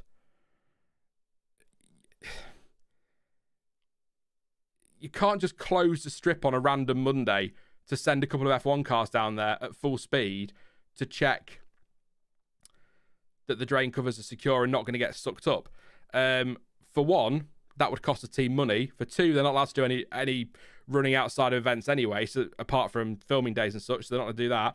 Thirdly, don't forget as well, if they'd have decided Wednesday night, you know, a couple of hours before the session, let's send some cars out and just test the circuit, somebody's still going to find that manhole and it's still going to damage their car and they're still probably going to end up with a penalty. So it's really, I get why it was difficult for them to do, particularly down a road like that, but I don't buy the it's happened before argument. I don't think Toto was necessary. I get his frustration. I get he needs to protect, you know, corporate sponsors and things, but I don't think that was a necessary reaction. And I've got to say as well, Max Verstappen has been on point with his quotes this weekend as far as I'm concerned. And so for Lewis Hamilton to come out after the race and sort of not mention his name, but take a little tongue-in-cheek raised eyebrow dig, you know, or people talking about it being all about the spectacle were obviously proven wrong. No, I don't think it was I think despite the fact we had a great race, I think Max Verstappen's criticisms were still perfectly valid.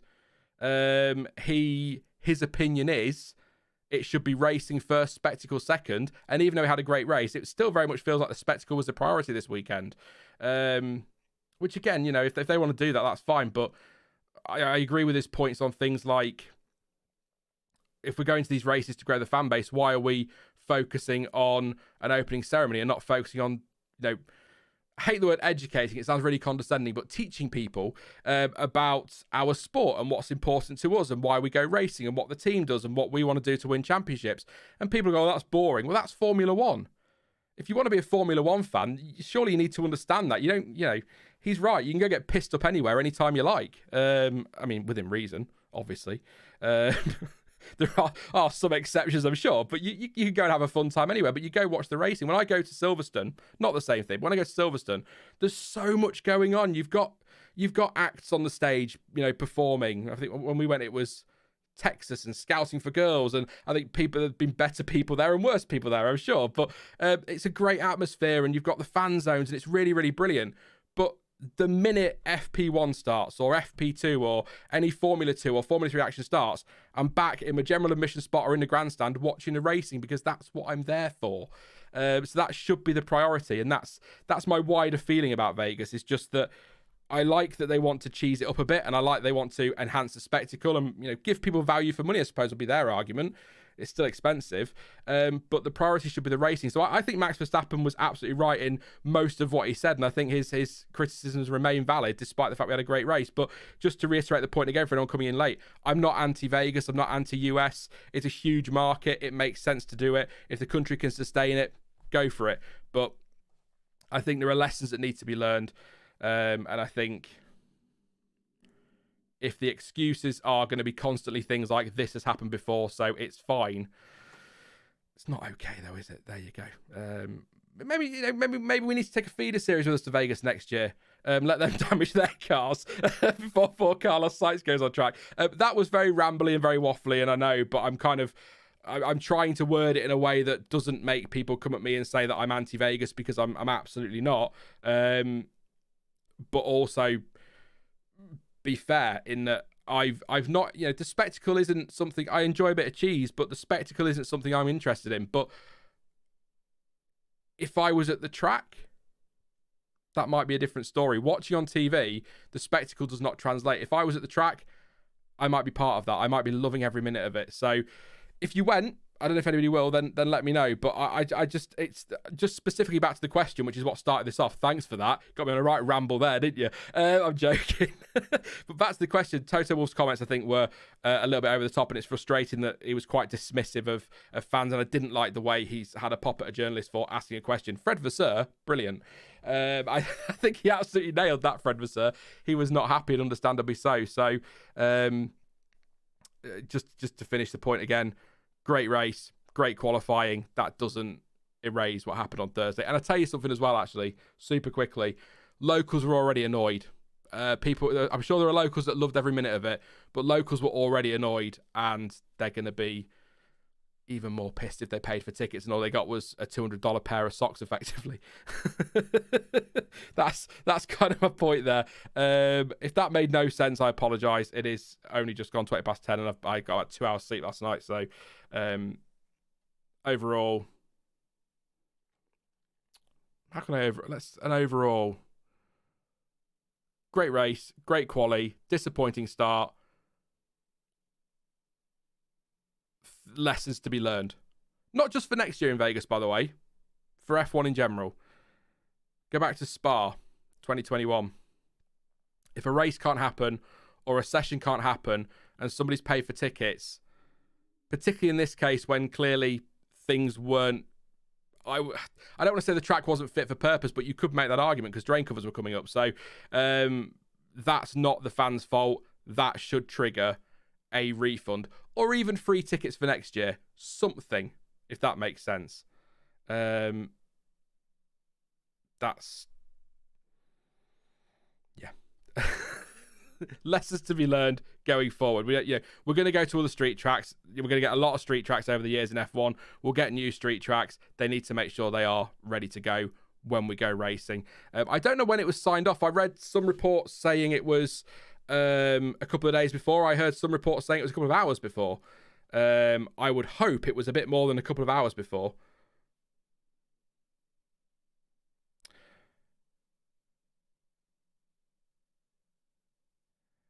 I don't know if you're talking to me there, Del. Sorry, but I'm not really understanding the point. Del says, man, you agree with his angry and berates journalist. Great. Man, you don't like he was so disrespectful and wrong. That's not my point. I'm sure you're not saying that to me because that's not what I've said at all, and that's not my point. I think journalists should be asking those questions, whether I like the person they're asking them to or not. I think we are in a world now, in sport and the wider world, where we don't get this. I mean, I don't want to go into it too much, but there are BBC journalists who were part of the whole Partygate thing here in the UK who kept their gobs shut. Didn't ask the questions that they should have been asking. Bring it back to Formula One. There are questions that should have been asked about lots of things that don't get asked. And I don't want... That shouldn't be what journalism is about. A journalist should sit there. I'm not having to go at Dell here, by the way. Just a wider point again. I think journalists should be free to ask any question they want. And of course, Toto Wolff is free to respond how he wants. But to kind of effectively dismiss that journalist's point... And that was the point I was going to make. That was it. Because what he was saying was, Toto Wolff, this isn't a black eye for Formula One. Of course it was a black eye for Formula One. Formula One got kicked massively in the nuts on Thursday. Massively. It was a huge... if you got kicked that hard in the nuts to give you a black eye, then now that's going to hurt. But you know my point. Of course it was a black eye. Of course it was.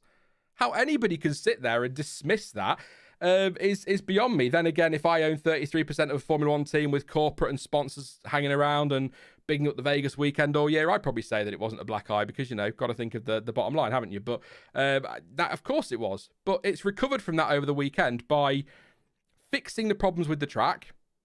If it had rained, it would have been interesting, by the way. But fixing the problems with the track, giving us a great qualifying session, giving us a great race, that's fine. That's saved the weekend. It was great to finish on a high, but they've got to go away from this and say, look, that hurt on Thursday. That was a bit of a black eye, a bit of a kick in the nuts, if you like. We need to make sure that doesn't happen again because it's not acceptable for the pinnacle of motorsport.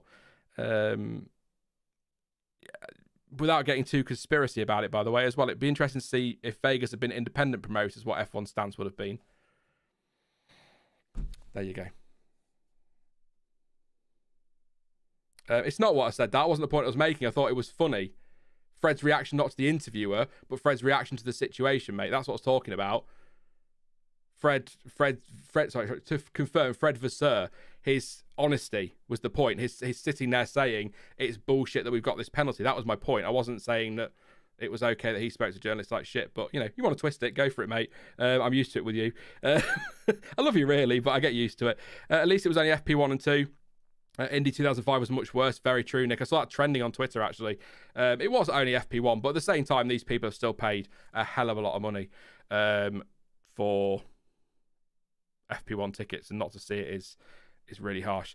Stefan, good to see you, mate. Finally making a stream. Let's roll on from that one because I'm just rambling now and I'm just going to keep repeating myself. So spectacle first is always a mantra for Monaco, but the quality is great and it's developed into Nice fan base with races like these. The same can happen for Vegas. That's something else as well, actually, just on Vegas and Monaco. I've seen a lot of people talk about Vegas, Monaco as a whole and the comparisons and how Monaco has the prestige and Vegas doesn't. Don't forget that once upon a time, Monaco won't have had that, well, it wouldn't have prestige, but it wouldn't have had that reputation that it has now as been the jewel in the F1 crown. Once upon a time, it was just another race. Great to race around the streets of Monaco, but Vegas, if it stays on the calendar, it's got 10 years. So if it stays on the calendar as long as Monaco has, by the year 2100, Vegas will be seen as, if it all goes well and stays on the calendar, as one of the jewels in the F1 crown. It will have the prestige that comes with that because it's a bit like the sprint championship. Let's move around a little bit. A bit like the sprint championship they're talking about for next year potentially, or the following year. And bringing that in, people say it doesn't mean anything. It doesn't mean anything. No, it doesn't.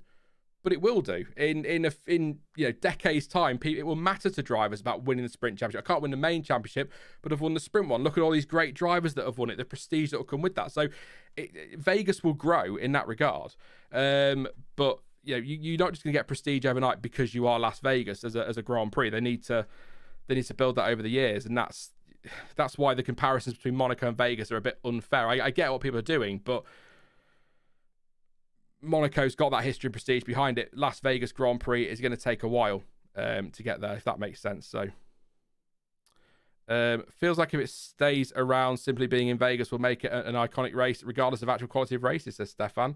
Well, again, the track, I don't know if you caught it at the start, Stefan, but the track, when I first saw it, I thought it was going to be dreadful, but then the racing this weekend has been really, really cool. So, I can't really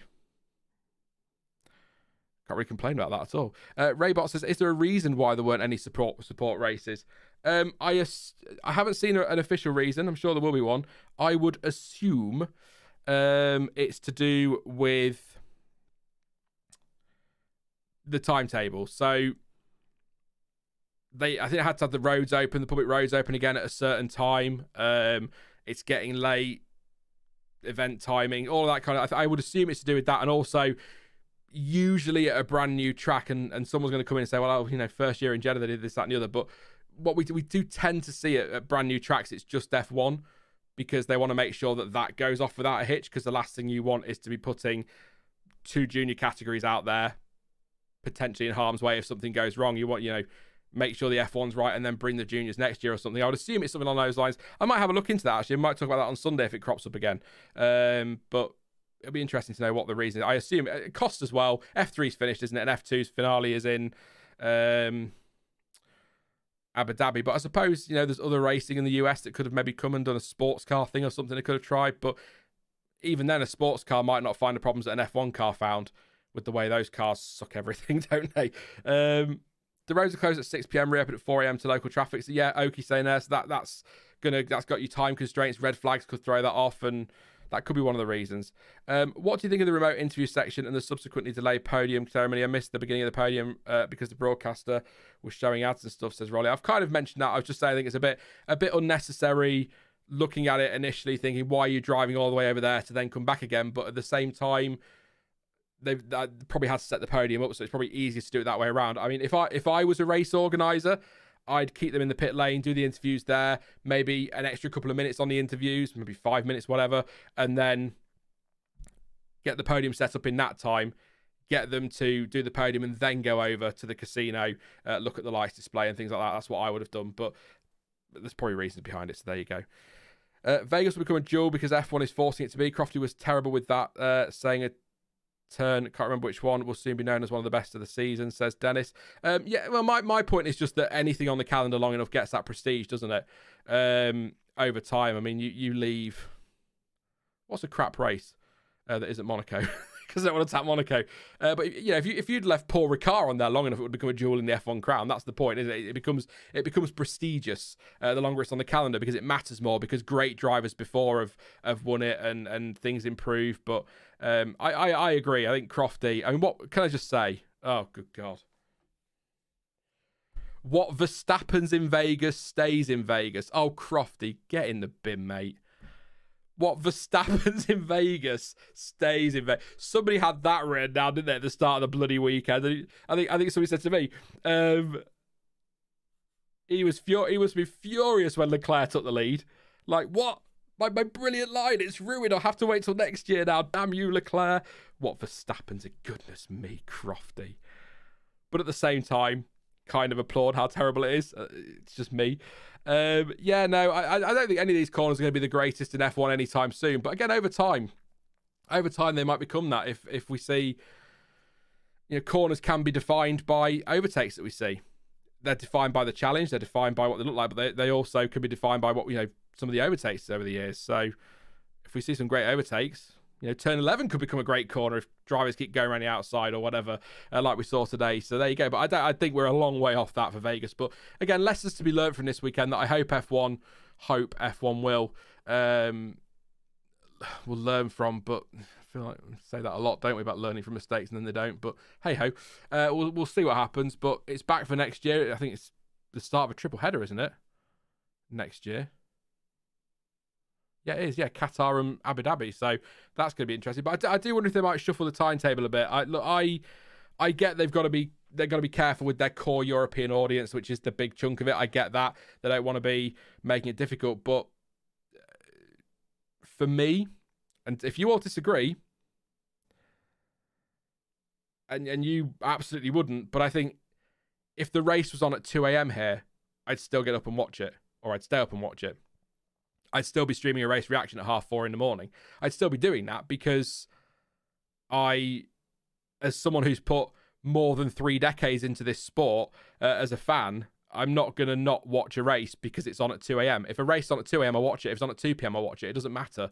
Not everyone will agree with that. Not everyone can do that. Not everyone will do that. But for me, I will. So if they need to move things, bring things forward, so keep it as a night race, but maybe move it to sort of 7 p.m, somewhere around there, so it's not so cold and it's not so difficult with, opening roads and closing roads and all that business, then maybe they need to do that. But I'd still watch it. I'm sure some of you would, but many won't. So that's my view there. So do you think Christian Horner will be happy wins and double podium 50th birthday present, says Rocket? He should be. He should be. I think you wanted the 1-2, but I think getting that 1-2 in the championship as well is what they really wanted this year, Red Bull. So, yeah, and happy 50th birthday, of course, to Christian Horner. I was surprised when it said 50. I don't know why. He's been around for a while now in F1, but I was quite surprised. There you go. The race flew by as well, by the way. I was all ready to be going live about 9:30, 10 o'clock. I was expecting red flags and all sorts, but it didn't really happen. So, there you go. Dell says Monaco's a duel because you're a bit closer to the walls in qualifying than most of the circuits. Yeah, there's that, isn't it? But there's the celebrity status and the they used to. I mean, it used to be for reasons. There were lots of reasons why, but they used to have it on a Thursday and then practice on a Thursday, party on a Thursday night, Friday, all good for corporate and sponsors and stuff like that. That's why it became the duel, I think. But if I'm as a spectacle, just not necessarily the stuff going on around the racetrack, but watching the cars. Watching them through turn 17 and particularly turn 11 as well.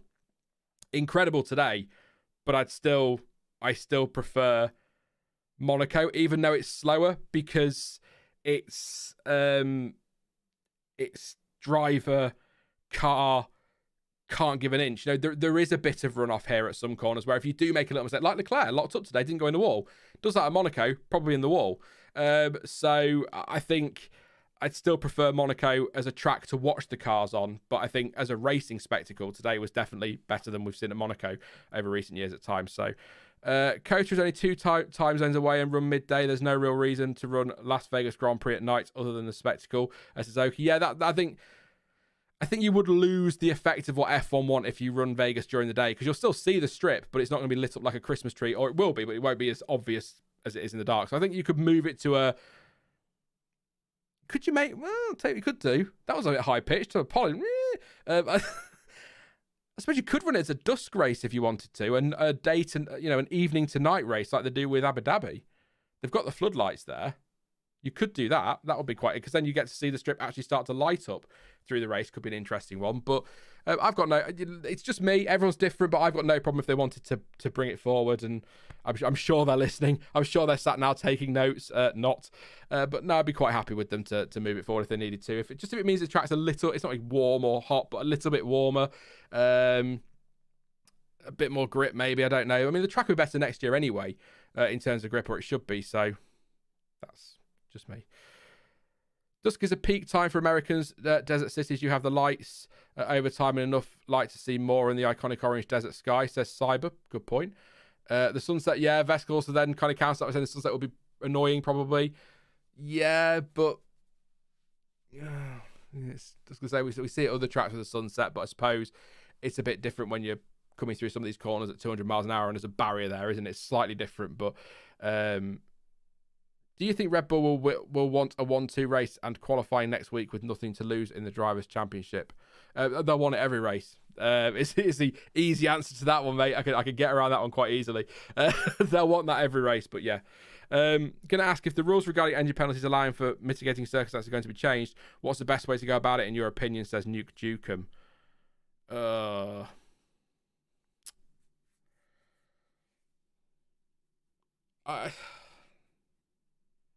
So that's a tricky one, because and it's always tricky to try and rewrite engine penalties. We've tried this before on the channel, trying to work out what we do.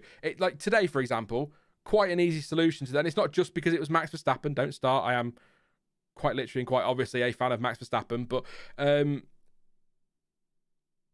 when it comes to forcing a driver off track and gaining a position, or cutting a corner and gaining a position, leaving the track and gaining an advantage, whatever they call it, or forcing another driver off. A 5-second penalty sometimes is fine if it's between two drivers in two cars that are very closely matched on pace. But sometimes it just doesn't fair, and it's worth taking that penalty because you'll get 10 seconds up the road. We've seen it with George Russell, I think, at one point in this season. Don't ask me when, because I've forgotten.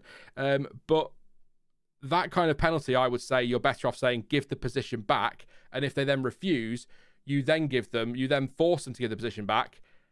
Or they're going to get black flagged, for example, and give them a 5-second penalty. So give the position back. No, I'm not going to do it. Well, you will, or we're going to black flag you. And then they do it, and then you give them a 5-second penalty as well. Sounds harsh, but if you've been asked to give it back and you refuse to, then maybe that's something you could do, or you could just ask them to give the position back, or you could give them 10 seconds or a drive-through. There are lots of things you could do to rewrite that. With the engine penalties, it's really difficult because you've got to think of the cost of it. You've got, costs and trying to, this net zero target, which, is an interesting one given some of the things we've seen. They don't want people using loads of power units in the season. It's got to be enough of a deterrent to stop teams just taking the mickey with it. And that's the problem with opening up grey areas, which is what you do if you allow mitigating circumstances. Where do you draw the line with a mitigating circumstance? A pigeon. I hit a pigeon and it went into my radiator and destroyed something. I don't need to take a penalty. Well, do you? Do you know? And that's a really extreme example, but you know what I mean? It's really difficult. I honestly don't know what the answer is to that, other than wording it that if a defect of the circuit or whatever, if there's a defect in a circuit and it causes damage which results in an engine penalty needing to be taken, then you don't get a penalty. But these teams are so bloody clever. You could word it so perfectly and somebody will still come along and say, well, I could argue that's a circuit defect, or that bump caused this and that's not the fault of my car. It's really complicated to do. So,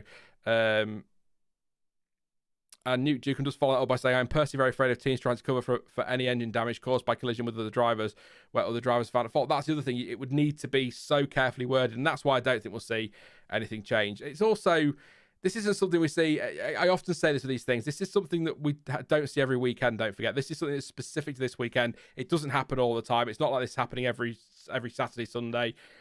So maybe it is something that doesn't need a rewrite, but I sometimes think there needs to be a tweak. I said to Stuart yesterday, I think it was, I think with the big 2026 regulations coming in, now would be a good time to start to rewrite parts of the rules that are causing problems, and is causing inconsistency and is causing frustration among drivers and fans. I think now's a good time to do it. For the regulations changing in 2026. I know they've got a lot more to focus on with the actual regulations are changing, but there are things that could be tweaked quite easily, and I think they could start doing that now, so it's ready for then, but they won't. Look, as long as I'm doing this channel, we'll be having this conversation about something, so there you go. Any more questions? I know I've missed quite a few because I went on a bit of a ramble, but any questions, any points you want to make, let me know. I'll read as much as I can. You can do super chats as well, of course, if you want to. You don't have to. No pressure at all, as always, but every penny is greatly appreciated and goes back into the channel, so thank you very much. We'll do a few extra minutes, seeing as I went on my ramble, before anyone has a pop at me later and takes the piss, because I said half an hour, and it's been 40 minutes since I said half an hour, so I think that's fair. Remove DRS, remove the sprints. I already reading people's minds, says Kiefer. I wouldn't remove DRS from F1. Certainly not at the moment. We need to make sure we can get some cars that are capable of following first, don't we, really? But on the DRS, perhaps in the minority, I think the DRS was pretty bang on this weekend.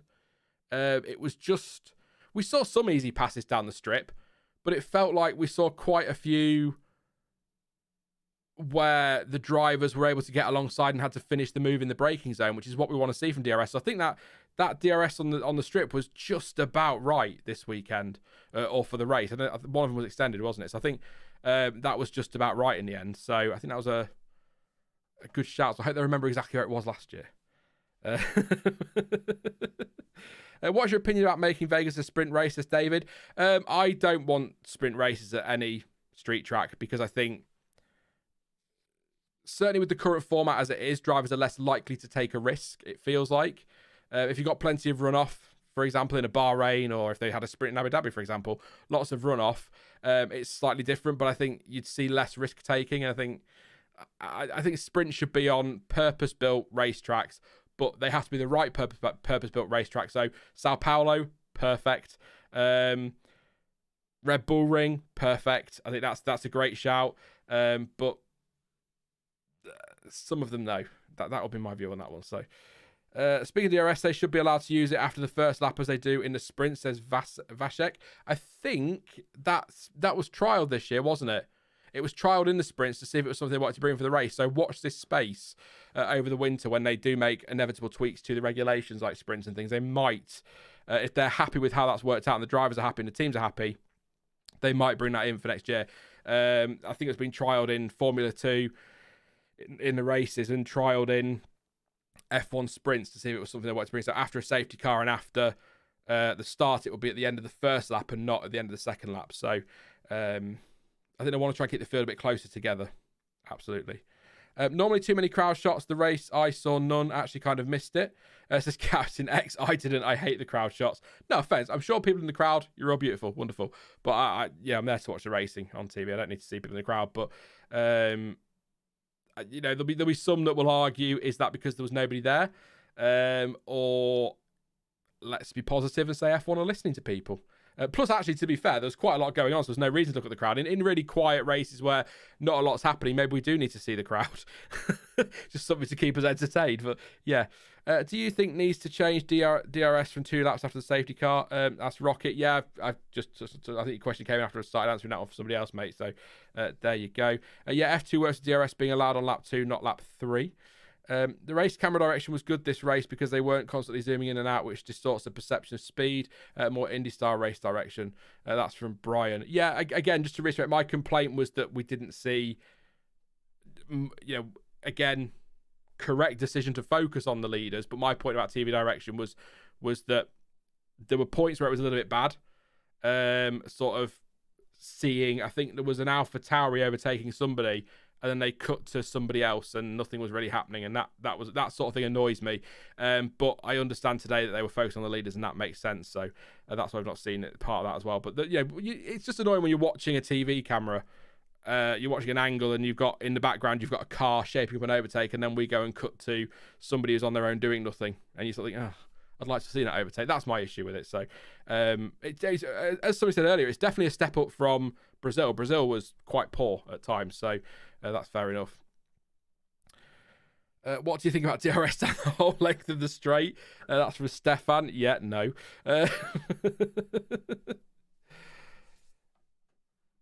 Cyber Torrent. Am I going to read this? Let me check.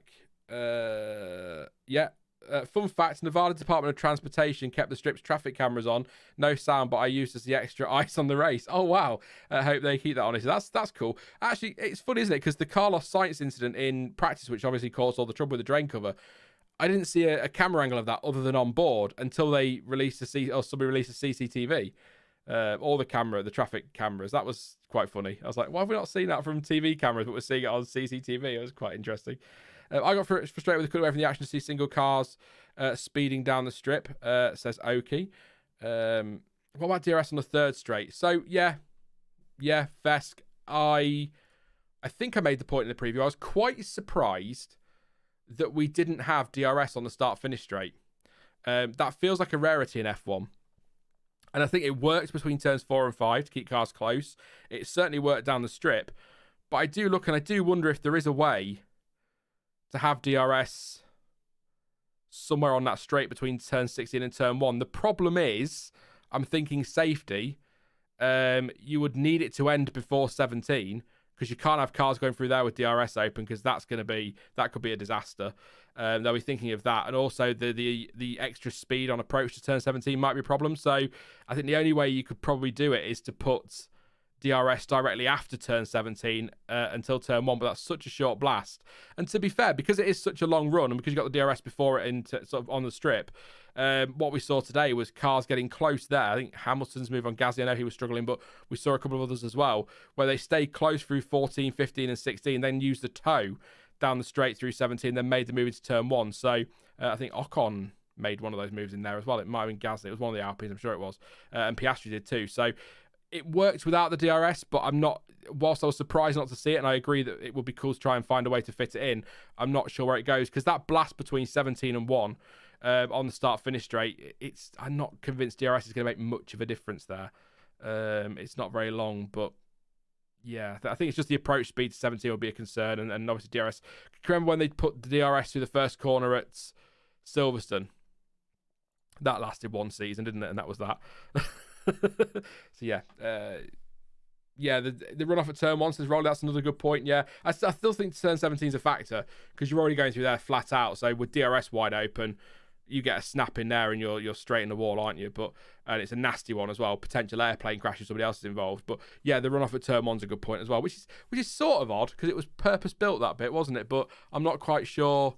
My knowledge of Vegas is not great, so I'm not quite sure what's behind that wall, whether there's houses or apartments or anything like that down there. I don't know, but It is interesting that they kind of built that bit themselves and didn't give themselves a run off they needed. So, I think you're right, Rolly. 17 is. I think you're right about turn 1. But I think 17 would still be a concern there.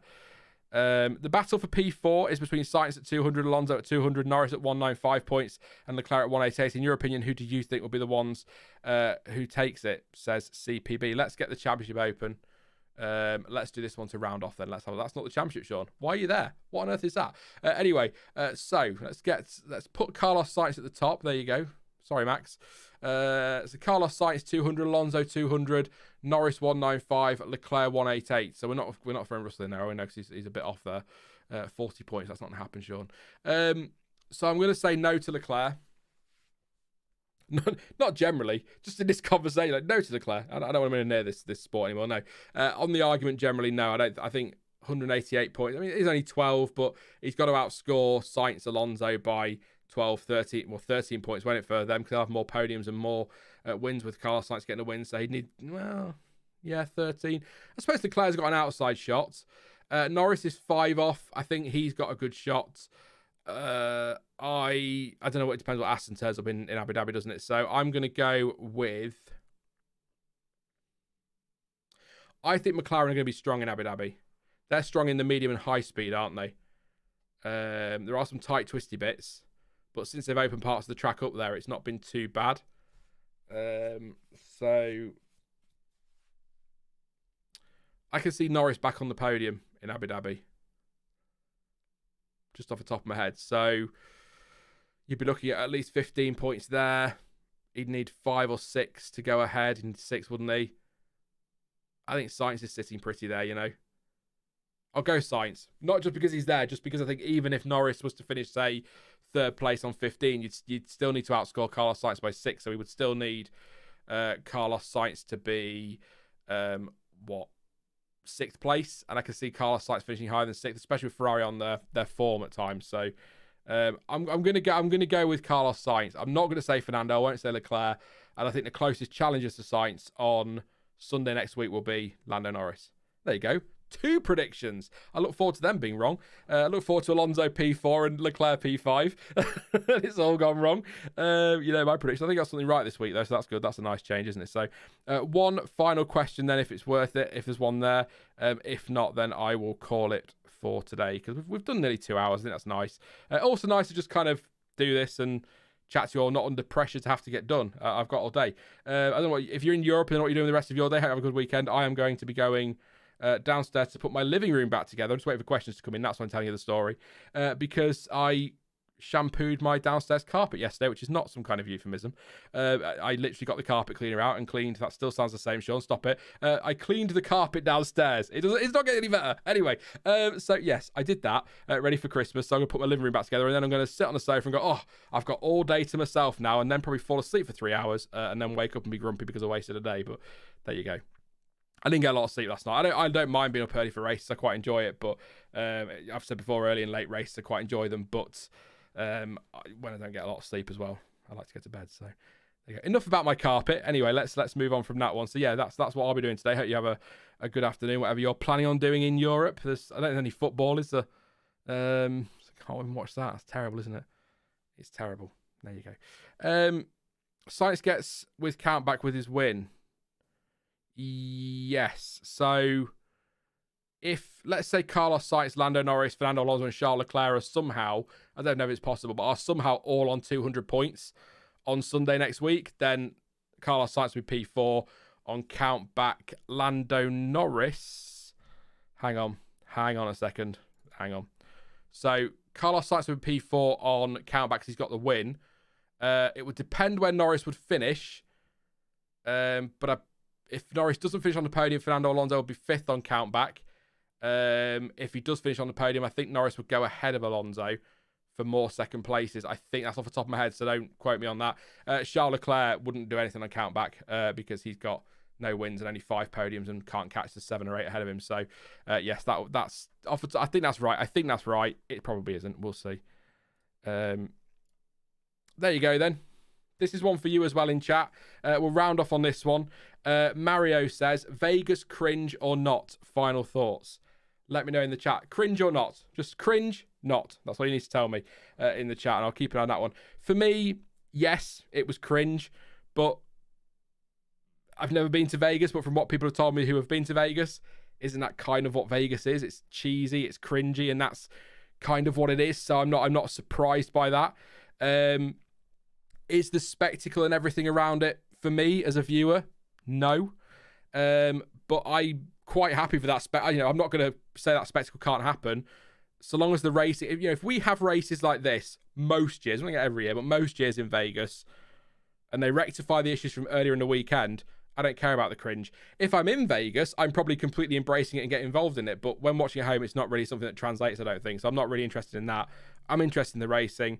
I think the track is far better than I expected it to be. I think that's why I'm probably calling this a great race over a good race, because I really was not downbeat about it, because I was excited for the weekend because it's a new track and we don't know. But again, that's been proven. But I didn't expect it to be a very good race, and it was a very good race. So I think for me, I can't sit here and call Vegas a success because of what happened earlier in the weekend. But as I said earlier, we finished on a high. They rectified the problems. I hope lessons have been learned, and we did get a fantastic qualifying and a fantastic race, which is, again, from watching at home, that's what matters, isn't it? The qualifying and the race, and they were both brilliant. So I can't really fault on that. I just hope that, again, lessons have been learned. I'd like to think they will have been. I know it's not likely, but a lot of people saying, Stefan, profitable cringe. Love it. Yeah, most people saying cringe. A few people saying no, not cringe. As there says, Vegas cringe, race not. That's kind of my summary there, isn't it? And Cybertorrent says, not Vegas is tacky and always fails events first time. There you go. It's tradition. Vegas fucks up on events for the first time. I'd know that after going countless times. There you go. So it's in tradition. They messed it up in tradition. And I hope the fans, by the way, get something more than a $200 gift card in the end, because that's a little bit harsh, isn't it? But then, F1 will argue mitigating circumstances, which ironically they didn't argue at the FIA when it came to Carlos Sainz. But there you go. I see Dell again. Cringe, but could have been worse. Could have been a hell of a lot worse. I had drivers being parachuted in. Oh, did you see Sergio Perez, by the way, when he was announced by, I can't remember his name now, who was doing the voiceover thing? He's like, Sergio Perez. And Checo's like, hi, have I been interviewed? No. This is awkward. Just kind of standing there smiling, grinning from ear to ear at this guy like, what happens now? That was quite funny. But brief your drivers better, F1. We need to know what's going on. Yeah, but again, for the fans, I get it. But as a viewer, I don't think that all translates very well to TV. So I didn't see it, but by all accounts was quite a lot better than people expected as well. So I think Dell's kind of nailed it there. Cringe, but could have been worse. I think we're expecting worse. I was expecting worse from a racing perspective. A lot of people were expecting worse from a cringe perspective. So maybe in the end it all worked out. But I will not come out of this weekend like I'm sure the media and F1 are going to tell us tomorrow, claiming this was a rip-roaring success, because it wasn't. Things need to be sorted. No, let's put it this way. Whether it's a realistic class action lawsuit or not, if you come out of a race weekend with a lawsuit, it's not been a complete success, has it? So that's my point. The race was great, but there you go. Vegas or Miami? The track. I don't like the track at Miami, and I don't actually. Based on this so far, racing Vegas, even spectacle Vegas, I'm just not a fan of the Miami track or anything. So there we go. That's a lot of waffle. Let's leave it there for today. I've just realised as I go to this screen, I didn't update the patrons list, so apologies. I will do that before Abu Dhabi. I usually do it on the first of every month, but I forgot, so I apologise to patrons. But you can support the channel on Patreon if you'd like to, longer term. Thank you to everyone for your support there, and for your support inevitably over the winter as well. It means a hell of a lot. You can follow me on social media as well. Don't forget to drop a like. 3 more gets us to 150. Let's get that to 150. That would be amazing. So please do drop a like. Don't forget to subscribe as well. I will be back on Thursday with the Abu Dhabi Grand Prix preview, which means not only is it the final preview of the season, it's also the final tyre talk of the season, and it's also the final preview in their current format, which could mean the end of tyre talk as well. Dun, dun, dun.